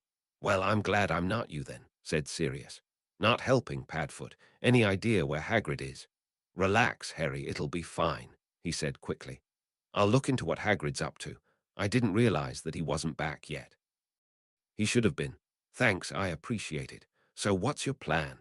"Well, classes don't start until Monday, so that gives me tomorrow and Sunday to set up everything for my training." "Sounds like you've got everything under control then," Sirius said with a grin. "Anyway, you should get to bed. Let me know if anything comes up, and I'll talk to you soon." "Right. Night, Padfoot." Roman 20. Harry's morning was about as irritating as the previous night. Not wanting a repeat of last night, he had been up and out of the dorm before the others, making his way down to breakfast with the rest of the early Saturday risers. Most everyone gave him shifty looks and avoided getting too close. Harry escaped from the great hall without finishing his breakfast, hoping to get the bad mood out of his system with a walk around the castle. However, as the castle became more active, he was always eventually met with some sort of negativity. It had been a while since so much of the school repelled him like this, so he went to the one place where it was practically impossible to be met with anything of the sort. Tickling a painted pear into a fit of giggling, he pulled on the doorknob that appeared and opened the portrait, stepping into the warm and wonderfully smelling kitchens. Hundreds of house elves were spread throughout the room, working hard at making lunch which would be served fairly soon. Harry Potter. A small meteorite crashed into his leg, squeezing it in what he assumed was a grand hug by house elf standards. "Hello, Darby," said Harry brightly. He knew that the house elf would be able to cheer him up. If there was ever one person that Harry could always count on to be friendly with him, albeit in a somewhat manic way, It was Darby. Darby has missed Harry Potter very much. Darby has, sir, said the excited house elf. Has Harry Potter had a good summer after he be seeing you? It went well enough, he said. Do you mind if I eat here? As if they had read his mind, 3 other house elves walked over carrying a large platter between them and placed it on a small round table that was near the entrance. It had a number of smaller plates on it that had pretty much everything that was going to be sent up to the house tables. Excellent, thanks. Will you talk with me for a bit, Darby? Of course, Harry Potter, sir, he said, bouncing over to one of the chairs. Harry took a spot next to him and began to eat with gusto. There was just something about eating in the kitchen that made him hungrier than usual. How's everything been working here, Darby? He asked through bites. Have you been keeping well? Darby's eyes grew somewhat watery. Harry Potter is a great wizard to be asking about Darby's well-being, said Darby, making Harry roll his eyes. Darby, you don't need to get like that, he said exasperatedly. Friends keep track of each other, that's all it is. Of course, this made the poor elf burst into tears. Harry Potter calls Darby his friend. Darby does not deserve such an honor. Harry resisted the urge to put a hand to his forehead. Darby, if I gave you an order, would you follow it? He asked. Darby shot up so that he was standing on his seat, though it only brought them at about eye level. Of course, Harry Potter. Darby would do anything Harry Potter asked of him, he said fiercely. Great, then I'm ordering you to relax a bit and stop being so emotional, he said, biting into a sandwich. At least until I'm done eating. Think you can do that? Darby just bobbed his head up and down. All right, then, said Harry, glancing around. How's Winky? She's still working here. Darby's face fell a bit, his ears drooping. Winky is still very sad, Harry Potter, he said with a frown. Darby does his best to take care of her, but he still sometimes finds her with a bottle. And sometimes it is more than one. Ah, so she was still going at the butterbeer. Still, she's getting better with time. Well, that's good at least, said Harry. Even for humans, butterbeer can be a bit addling if you drink too much.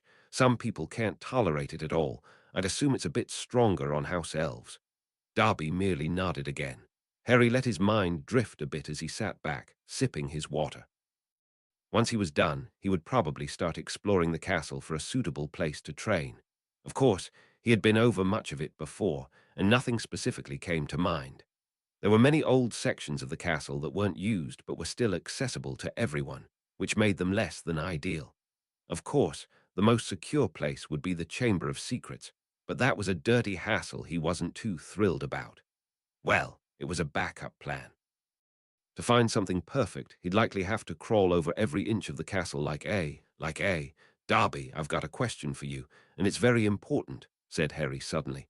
Of course, why hadn't he thought of this earlier? Anything that Darby can do, sir, he said, looking eager to help. I need a place to practice magic, but I want to keep it a secret from everyone, especially people like Umbridge or anyone that confides in her.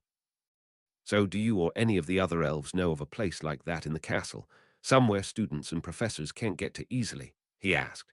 You must have been over every inch of this place by now. Is there anywhere nobody really knows about? It was a long shot, but there was always a chance. Oh, but Darby knows of the perfect place, sir, he said cheerfully. Ah, really? Said Harry in surprise. Where? Darby heard tell of it from the other house elves when he first came to Hogwarts, sir. It is known by us as the come-and-go room, sir, or else as the room of requirement. The room of requirement. I've never heard of it before, Harry said, scratching his chin.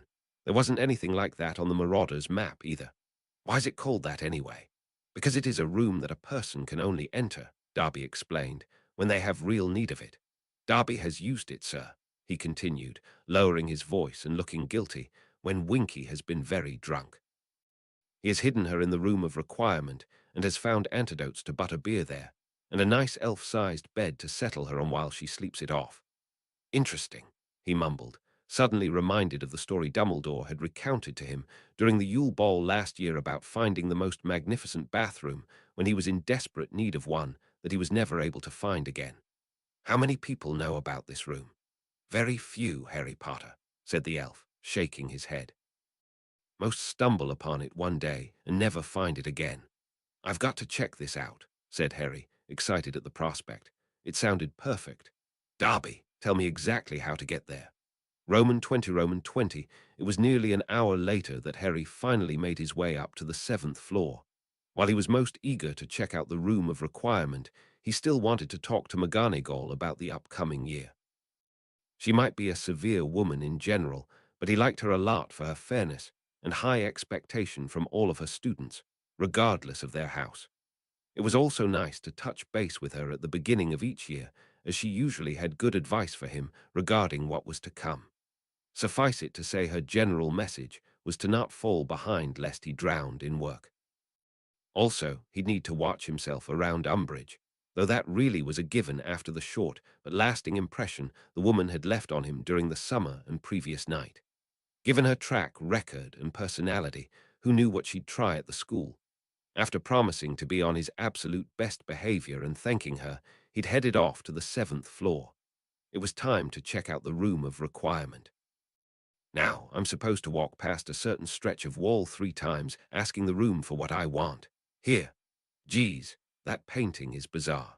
Harry quickly checked the Marauder's map to make sure there was no one remotely near him before beginning to walk back and forth 3 times, his first room having already been determined on his way up. I need a place to learn. I need a place to learn. I need a place to learn. After his 3rd pass, he turned back to the stretch of wall and found that a door had materialized in the middle of it. Grinning, he quickly opened it and went inside. The mid-sized room was nicely lit from a window that overlooked the grounds, letting in the afternoon sunlight. There was a nice chair along one side with a side table which looked fantastic for reading in. The other side of the room was a little more studious with a desk and a high-backed chair. All around the room were filled bookshelves. He pulled the nearest book off of a shelf, Popular Charms of the 20th Century. He put it back and walked out of the room, closing the door behind him. At once, the door faded into nothing. He ran his hand over the wall, and it was as solid could be. Magic was simply awesome sometimes. Harry walked back and forth again, this time focusing on a place to train. He had to keep himself from getting too excited when he opened the door this time. There was a large space for dueling and training dummies, likely for target practice. There was a wall of books that seemed to hold all manner of things related to magical battle and magic itself. He even caught sight of a number of swords and other weaponry hanging on a far wall. Deciding he needed to sit for a second and think, he was startled to see a chair appear before him. Of course, I've got the perfect room to help me, he said to himself. And so, once more he was walking thrice before the stretch of wall. Only this time his request was a little different. I need a room to teach me how to best use this room. When he entered, he found it much like the first room he had created. However, there was an addition. A table with a piece of parchment was now in the center of the room. Grinning, Harry went and picked it up. The moment his fingers touched it, words started appearing on it in a flowing script. If you are reading this, then not only have you happened upon this marvelous room, but you've discovered how it works and approached it with some intelligence. Therefore, you've been granted the knowledge of its secrets. While the 4 Hogwarts founders have collectively given an incredible amount to the school, each of us have done a little something extra to outlast us, and generations past. Helga and Salazar with their hidden chamber, and myself and Rowena with something a little more focused on being useful. You are standing in that achievement. I guarantee that this room is the most impressive thing you will ever see in your entire time at this school. So be you student, professor, or otherwise, you have a fantastic tool at your disposal which was created to be of help to everyone. We can only hope that our room was useful.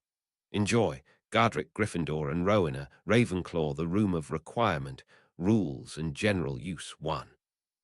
The room is created by walking thrice before the stretch of blank wall the room lies beyond, while thinking of what one wishes the room to become. 2. The creator of the room, who shall be referred to as the master, henceforth for ease, is the only one who may dictate change within the room, unless the master allows changes from others. Changes from the master will always override those of others. 3. The room can only be in use by one master at a time. The current master, and all others in the room, must vacate and allow for the room to reset to nothing before a new master is chosen. 4 items that are created by the room only exist in the room. Anything that the room creates that is removed from the room will vanish upon crossing the threshold. Be very careful. 5 items brought into the room and left there will remain there. They will not disappear and may be retrieved by simply removing them from the room. 6. The room cannot be manipulated to only open for a specific individual when it is not in use. 7. There are some things that the room cannot create, we're sure, but we've yet to encounter a problem. If it can't be made, then one likely shouldn't be trying to make it anyway. 8. While the room is in use, it will only be accessible by others if the master wishes it. 9. If the master leaves the room while there are others inside, the room will assign a new master until the original returns. 10. If there is no one inside the room, then it will disappear and need to be reactivated by a new master. Wow, said Harry, stunned at what he had found. How often did someone come across something directly related to the founders? And this? Harry looked around at the room with a new respect. It was Gryffindor and Ravenclaw's secret room. Like the Chamber of Secrets had been Slytherin's, and Hufflepuff's too, apparently. He couldn't help but wonder what the story behind that was. Harry looked around for a clock and immediately found one, though he was sure it hadn't been there when he entered. It was still the afternoon. Class didn't start for another day after this one. He grinned in excitement. His friends probably wouldn't be seeing much of him in the next day or so. It was time to see what this room could do. Roman 20 Monday morning dawned wet and dreary to the students of Hogwarts. While the first years found the ceiling of the Great Hall fascinating, giving the illusion that it was open to the sky above, most other students merely cast the grey clouds and falling drizzle a cursory glance, their minds elsewhere. For one Gryffindor with a lightning bolt scar on his forehead, there was also the added bonus of a very obvious bubble of avoidance around him. Scowling, he tucked into his breakfast, best friends on either side. Only you could be excited on a Monday morning, Hermione, said Ron, tiredness still lacing his voice. He'd been up late the previous night playing chess with a couple of fourth years. Come off it, Ron. We're about to get our schedules, said Hermione, eyes never leaving Professor McGonagall, who was steadily making her way down the table and handing the Gryffindors short pieces of parchment. This is going to determine how we go about our studying this year. It's our OWL Year 2, which makes it extra important. Right, studying. Ron gave Harry an exasperated look. Pretty sure I know how that one's going to go. Harry just shrugged, not wanting to say anything, so Ron turned back to Hermione. Besides, we know what it's going to look like today. Here you are, Miss Granger, Mr. Potter, Mr. Weasley. Professor McGonagall had finally reached them, handing over the timetables. Thanks, Professor, said Hermione, already poring over hers. I want to thank her, but she keeps handing me morning potions with the snakes every year, Ron grumbled, looking over his as well. Harry just shook his head, giving the thing a glance. They had history of magic followed by double potions in the morning, with divination and double defense against the dark arts in the afternoon. What an awful lineup. Roman 20, a full period later the door of the potions classroom opened to a burst of noise as Ron and Hermione entered, the latter reprimanding the former quite harshly. Honestly, Ron, go to the library and look up the word tact. You might find it enlightening, she said darkly, taking a seat in the middle of the room. Could he honestly be any more dense? I still don't see what the problem is. I wasn't stopping her from talking to him, he countered, pulling out his book and letting it drop on the table. Hermione looked around at all the attention they were getting before letting out a frustrated breath. Forget it. The door opened and Harry walked in, slightly out of breath. Harry, was everything all right? Yeah, I caught up with her, it's fine, he said with a nod. He dropped his bag next to Neville, joining the lone boy at his table. She just wanted to say hi anyway. We didn't get to talk much on the train. You know, he cut off, noticing the looks of interest he was getting from both the Gryffindor and Slytherin girls in the class. At that moment the door opened again, bringing with it a sudden wave of quiet through the room.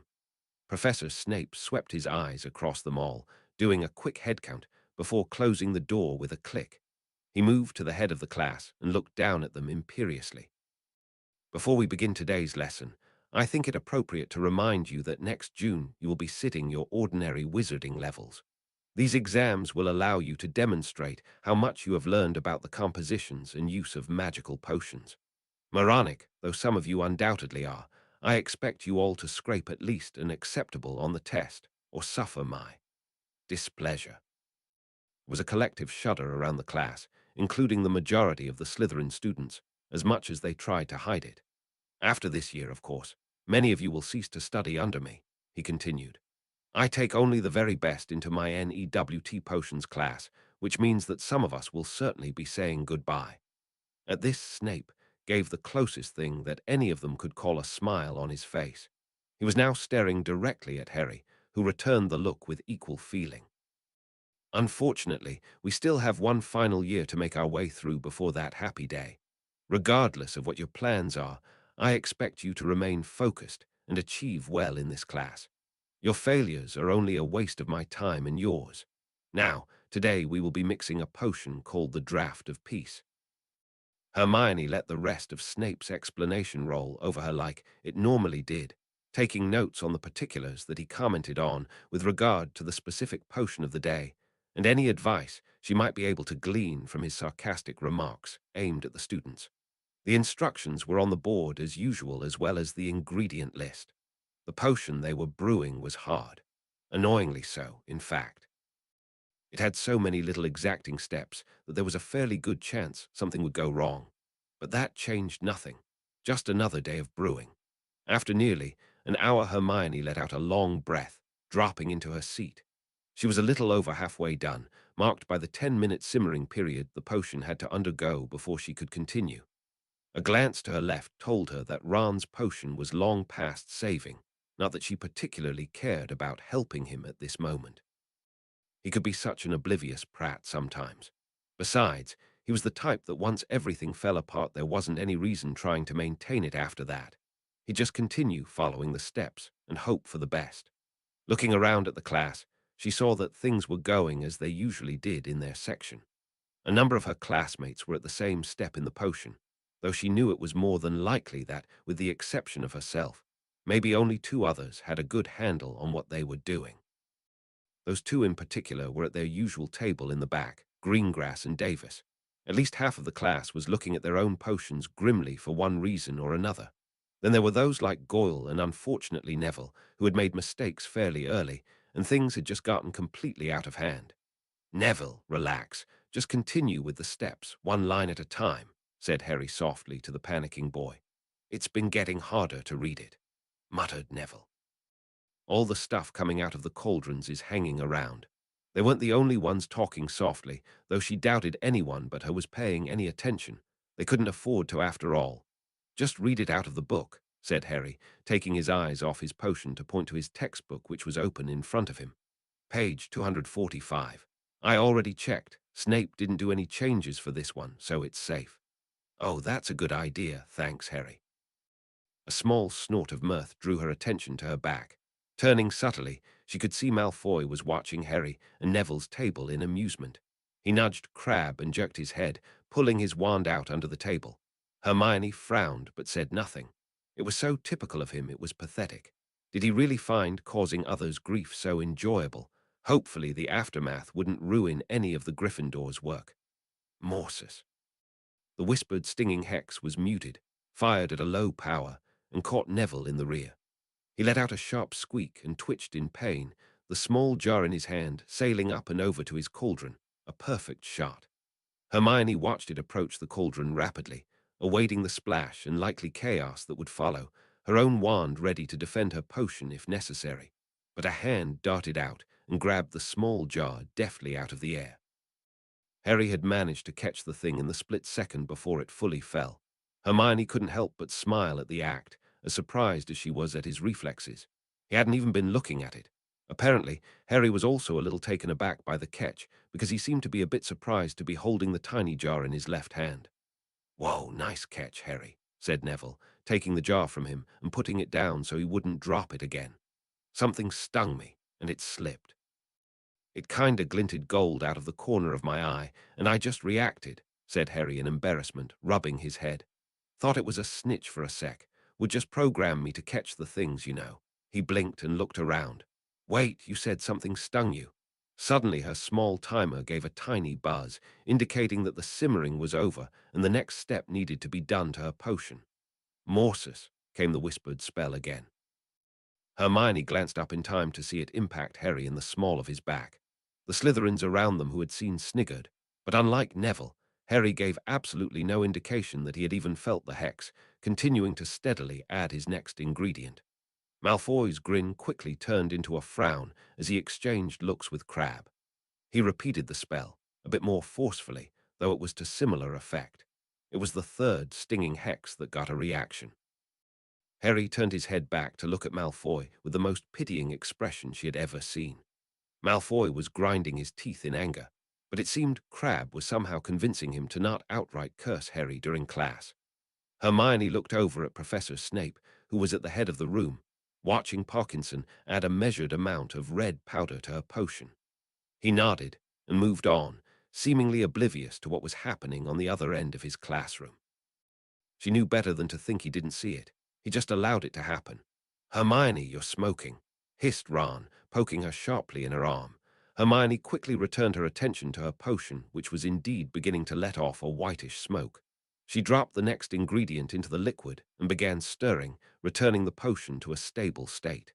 "Thanks," she said, now feeling bad about not helping him earlier. Hermione bit the inside of her lip. Harry was currently getting chewed out by Professor Snape for missing a single step. Over half the potions in the class were likely near explosive points. Malfoy was probably working towards causing even more trouble than earlier, and she still had another half an hour to go before her own potion would be done. Then there would be the shorter lecture that usually followed the brewing part of the double period. However calming she normally found potion making to be, there was no denying she just really wanted this class to be over. Roman 20, Malfoy, let me try to help you understand something, said Harry as he left the classroom. He, along with Neville, had been among the last Gryffindors to leave the room. I've been held under the Cruciatus curse, by Voldemort no less. There was a collective intake of breath from the group around them, both for Voldemort's name and the statement itself. It was a horrifying thought. Don't think for a second that stinging hexes are going to bother me. He turned to leave, especially from weak Death Eater spawn like you. Lavender Brown screamed as a spell missed her face by a few inches, striking the far wall and causing some of the stone to fall to the floor, dust rising in the air. Harry had dodged out of the way from Malfoy's attack, rolling and coming back to his feet directly in front of the group of 3 Slytherin girls who had chosen the most inopportune time to exit the classroom. One moved to the side quickly, but the other 2 froze as they saw Malfoy's wand glow as he was speaking a follow-up attack, clearly enraged. Sectus, Incarcerus. Both Harry and Malfoy went down in a flash of light, the former clutching his arm and the latter bound in tight ropes. Get me out this, you. Silencio, Neville's spell immediately cut off anything else Malfoy had been about to say, and he only became more enraged, flailing about on the ground. No one moved to help him, though. What's going on out here? Barked Snape, bursting out of the classroom. Longbottom, lower your wand. Professor, Malfoy just hit Harry with a curse. Potter attacked Draco, sir. Silence, shouted Snape. He waved his wand at Malfoy, vanishing the ropes and breaking the silencing spell on him. Explain. Potter provoked me, Professor, he said at once. And then you started bloody cursing him, said Lavender sharply, pointing to the damage on the wall. You nearly hit me too. Professor, if it's all the same to you, I'd like to go to the hospital wing, Harry managed through clenched teeth, moving away from the wall he'd been leaning against. There was a collective gasp as they all noticed it was wet with blood from his arm. Snape's eyes narrowed for a second before he conjured a length of cloth that wrapped itself tightly around Harry's still bleeding arm. It soaked red fairly quickly, but at least it wasn't dripping any longer. A further flick vanished the blood from the wall and floor. Thanks, Harry muttered, stumbling as the new pain from the tight bandage made him a little light-headed. Neville steadied him immediately. Longbottom, take Potter to the hospital wing, said Snape. Malfoy, get inside now. Professor. Now, Malfoy scowled and pushed past the potion's master into the classroom. Snape gave them all a hard look before heading back inside the room, slamming the door shut behind him. That was a nice silencer, Neville, said Harry approvingly as they moved slowly down the corridor. Perfect timing. I do wish you tried something a little more permanent, though. I'm just glad it worked, he said. If I could cast half as well as you take curses, it'd be a big improvement. Don't know how you're actually walking. You lost a lot of blood. Nev, I can't really see straight right now, and I'm only walking because you're helping me. I think it's a lot deeper than I want it to be. XX, couldn't wait to come visit me, could you, Mr. Potter? I'll take it from here, Mr. Longbottom. "Come on, Madam Pomfrey. I think we know each other well enough for you to call me Harry at least," said Harry dazedly, waving to Neville, who mentioned that he'd let the others know what happened before beating a quick retreat. "Don't get ahead of yourself, Harry," she said flatly, helping him onto one of the beds. She used her wand to remove the sleeve from his school robes and shirt. "I try to avoid seeing students that frequently. Now drink this." Apparently, he was lucky. A little bit stronger, and it would have cut right through the bone, leaving him with a partially severed arm she'd have to reattach. Not fun, and he'd be taking a shot of Skillgrow to start it all off. Bath City. Of course, Harry couldn't feel a thing now, as the entire area was under the wonderful power of a numbing charm. He had to learn that spell. Maybe she would teach him. Madame Pomfrey was repeatedly running her wand over the gash, closing it further each time. "Harry, you really should stop getting into so much trouble," she said for the third time. "One day I won't be there to patch you up." "I don't go looking for trouble," he argued. The blood-replenishing potion he'd been given right away had thankfully brought him out of his light-headedness fairly quickly. "It just chases me everywhere I go. Forget about the rest of my life. I'd kill for a week without problems." The door to the infirmary opened suddenly, admitting Hermione, who was shortly followed by Ron. "Harry, Neville told us what happened," said Hermione, looking at him in concern. "I'm so sorry I didn't wait for you." "No worries, Hermione. How was lunch?" "Same old," said Ron, watching the treatment. "Good to see you're all right." Hermione was freaking out, but I knew you'd be fine. Malfoy's got some kind of reflection nonsense he has to do, and a lot of detentions, but otherwise nothing. Still a prefect and everything. "Of course," Harry grumbled, while Hermione expressed her disgust. "He's got something, I suppose." "Yeah, by the way, the schedule was updated. Divination had its times moved, so we have fourth period free." "Well, that works out then," said Harry. He eyed the healer as she spread a cream lightly over the wound, which was now fully closed. "It looks like I'm done here, but it'll likely take me another period to convince her to let me go." A hand smacked the back of his head. "Don't try me, Harry. You are staying here at least for another period," said Pomfrey. "I need to make sure that you can move around properly without the numbing charm. I don't take muscle injuries of any kind lightly, even on an arm." "Well, I'm off to Ancient Runes," said Hermione, hefting her bag. "Try not to push yourself. I'll see you at Defense."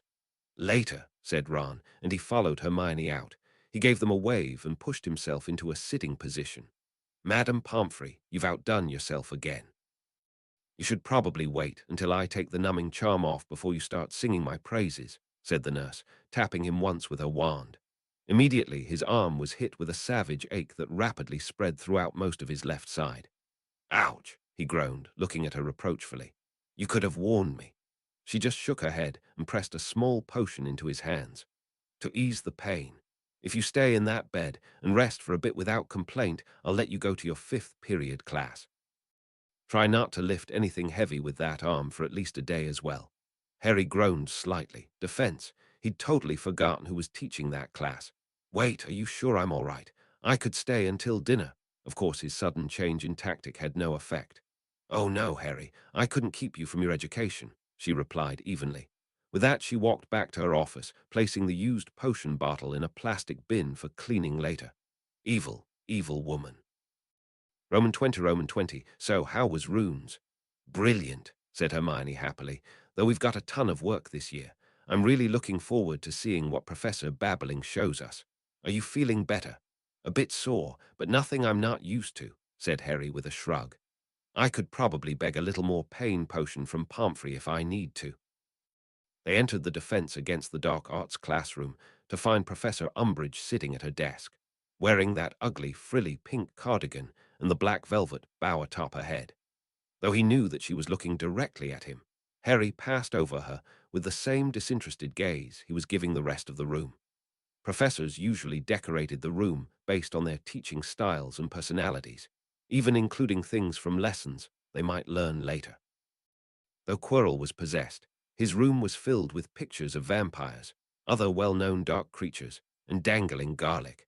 Remus' classroom was even more heavily dark creature, themed, down to having the actual creatures themselves.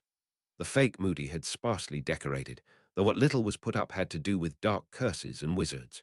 Even Lockhart, who had plastered the walls with his own face, had given an adequate view of what was to be had in his classroom. It seemed that this one was no different. Along the edges of the room were a number of paintings of what could only be werewolf trials. In one he saw a picture of a man in a cage before a large group of people, clearly begging to be released. He had learned a great deal about Dolar's Jane Umbridge from the Order, particularly Remus, who detailed with disturbing detail the lengths that the Undersecretary went to oppress human half-breeds and magical creatures with any kind of intelligence. It was enough to put an ever-present distaste of the woman in his mind. "Looks like we have class with the Ravenclaws for once," said Ron softly, taking a seat on Hermione's left. "Nice to see some new faces." "Ron, they're all part of our year. You should know them already," scolded Hermione. Ron made to respond, but Harry cut in before he could. "Let this one go for once," he said tiredly. "Did they always have to argue, even over the tiniest things?" This only served to bring their combined annoyance on him. "Well," came Professor Umbridge's light voice, causing the noise in the room to fall off. "Good afternoon." The response was less than enthusiastic. Tut, tut," said Professor Umbridge. "That won't do now, will it? I would like you, please, to reply, 'Good afternoon, Professor Umbridge.' Now, one more time, please. 'Good afternoon, class.'" "Good afternoon, Professor Umbridge," the class droned at her. "There now, that wasn't so bad, was it?" said Professor Umbridge sweetly. "Now, wands away and quills out, please." While the class grudgingly complied, she pulled her own unusually short wand out of her handbag and tapped the blackboard to the side of her desk sharply with it. Defense against the dark arts, a return to basic principles. Now, as anyone would expect, having a different professor in this subject every single year, most of whom were not following a ministry-approved curriculum, has unfortunately resulted in your being far below the standard you would expect to see in your OWL year. She paused for a second to draw herself up to her full height, a move that was completely and utterly unimpressive given that she was so squat. "You will be pleased to know, however, that these problems are now to be rectified. We will be following a carefully structured, theory-centered, ministry-approved course of defensive magic this year. Copy the following down, please." She rapped the blackboard again, replacing the first message with "Course aims." 1. Understanding the principles underlying defensive magic. 2. Learning to recognize situations in which defensive magic can be legally used. 3. Placing the use of defensive magic in a context for practical use. Now, take out your copy of Defensive Magical Theory by Wilbert Slinkard. I would like you to all turn to page 5 and read Chapter 1, Basics for Beginners. There will be no need to talk. Yes, you have a question. Harry let out a sigh. It was sad in a way how right he had been about this class. Even after only 10 minutes of being in the room, it was obvious what was going on here, and he certainly wasn't the only one who could see it. Umbridge diffused every question thrown at her about their exams and just using defensive magic in general. She was talking as if it were absolutely inconceivable to use magic in a place where you were supposed to learn magic. The problem was none of them could really do anything about it, and if his suspicions were right, neither could the other professors. Eventually they were back to reading, the overall mood of the class subdued. Harry just stared at Umbridge with immense dislike. "Mr. Potter, why aren't you reading?" came Professor Umbridge's fake politeness. Response after response bubbled through his mind. He could fake it. He could lie about having left it in his dorm. But eventually he just said it flat out, not wanting or caring to dance around the issue. "I don't have that book. Never bought it." 5 points from Gryffindor for being unprepared for my class, she said in satisfaction, her expression purposeful. "Why did you not purchase the required course material, Mr. Potter?" "I read through parts of it in the bookstore, and I've never seen a more useless collection of words on paper," he said bluntly. Several people in the class gave small intakes of breath. Hermione was staring at him wide-eyed. It was a mark of how much 1 month of hanging around with Sirius had done for his character. Never before had he felt such a mad desire to bait someone. Professor Umbridge, however, took it in stride, her voice still dripping sweet fakeness. "Are you an expert on the subject of defense against the dark arts, Mr. Potter?" "Well, compared to Wilbert Slinkard, I certainly am," said Harry with a nod. He held out a hand and began ticking off fingers. "I fought more dark wizards than Wilbert Slinkard. I've been in more dangerous situations than Wilbert Slinkard. I fought more dark creatures than Wilbert Slinkard. I probably know more spells than Wilbert Slinkard, and I'd probably last longer in any life-threatening situation than Wilbert Slinkard. Of course, he said, ignoring Professor Umbridge's rapidly reddening face. He's written more books than I have. But I've got more books written about me, so 20 points from Gryffindor. Barked Umbridge sharply, her sweetness long gone. Do not take that tone with me, Mr. Potter. You will not make a mockery of a well-respected author, nor will you do so to myself. I am a ministry-trained educational expert. I believe that I would know much better about proper course material than you ever would. You're delusional, but if you say so, said Harry with a look of contempt. Everyone in the class was staring at him as if he had gone mad. Well, perhaps he had. She infuriated him with little to no effort on a level that no one but his relatives had ever touched. "Detention, my office, 8 o'clock, said Umbridge, her voice hard. How dare you? It is not the place of an untrained student who is set on causing mayhem in this classroom to question my credentials or anything else to do with my class. Now, be silent. You have disrupted this class long enough. You're a defense teacher who keeps her wand in a closed handbag of all things. I'm more likely to trust Filch's cat on how to protect myself than you. What's your fastest draw? 7 seconds. 8 when it's at the bottom. I said be silent. Umbridge jabbed her wand at him, and he suddenly found no sound coming from his mouth as he moved his lips. Drawing his wand out of sight, he silently dispelled the charm before holstering the wand once more. He at least had the sense not to keep his wand in his hands, else he'd likely blast her. You are flat out admitting you don't want us to learn any magic to defend ourselves with. That's crazy, even without the fact that Voldemort is back. Predictably, the entire class flinched at Voldemort's name, including Umbridge. In what looked like a supreme effort, Umbridge forced a smile back on her face and addressed the rest of the class, though it lacked any of the simpering cheer from earlier. As a high-ranking ministry official, I assure you all that he, who must not be named, has not returned. You are completely safe, and no dark wizard is at large, nor are his followers. There was a genuine expression of victory on her face now, as if she had been wanting to say this for a long time. Mr. Potter is saying nothing but lies to make you afraid of long-dead nightmares. So Diggory just dropped dead, yeah, spat Harry. Oh, wait, he did actually. Only immediately before that he took an Avada Kedavra to the chest from a Death Eater. Not like the Ministry ever cared enough to properly investigate a thing. If anything needs an investigation, it is you, Mr. Potter, said Umbridge coldly. Entering into that maze and emerging with the dead body of a competitor, a boy who was a well-loved student of this school, you should have been arrested on the spot and put to question. Harry slowly stood up. He put his hands on the table so that they would not find his wand. The room felt like it had dropped well below freezing. Did you just accuse me of murdering Cedric Diggory? Considering how unhinged you can be, and it was a competition with a large prize. Every piece of glass in the room shattered. Windows, the china cabinet behind the desk, not to mention everything inside it. A number of people in the room screamed a bit at the sudden destruction, many more ducking away behind their tables. Harry, calm down, please, pleaded Hermione as quietly as she could, grabbing his arm tightly. She looked scared, a similar expression reflected in the other faces watching him. His breathing was heavy as he felt his magic rage about, looking for release. He quickly grabbed his bag and threw it over his shoulder, moving to the door, his hand tight on the doorknob. It was a wonder he wasn't crushing it. I'm out of here. Don't expect me to turn up to your detentions, he spat at Umbridge, who had her wand pointed directly at him, a mix of uncertainty and anger on her face, though decidedly more of the latter. He pulled open the door and slammed it shut behind him. XX Harry quickly made his way to the Transfiguration classroom, his heart beating fast, rage at the toad-like woman pumping through his veins. A glass cabinet to his right developed hairline cracks as he walked past it. Damn it, he was in trouble. Technically, in about as much as a student could get for insubordination.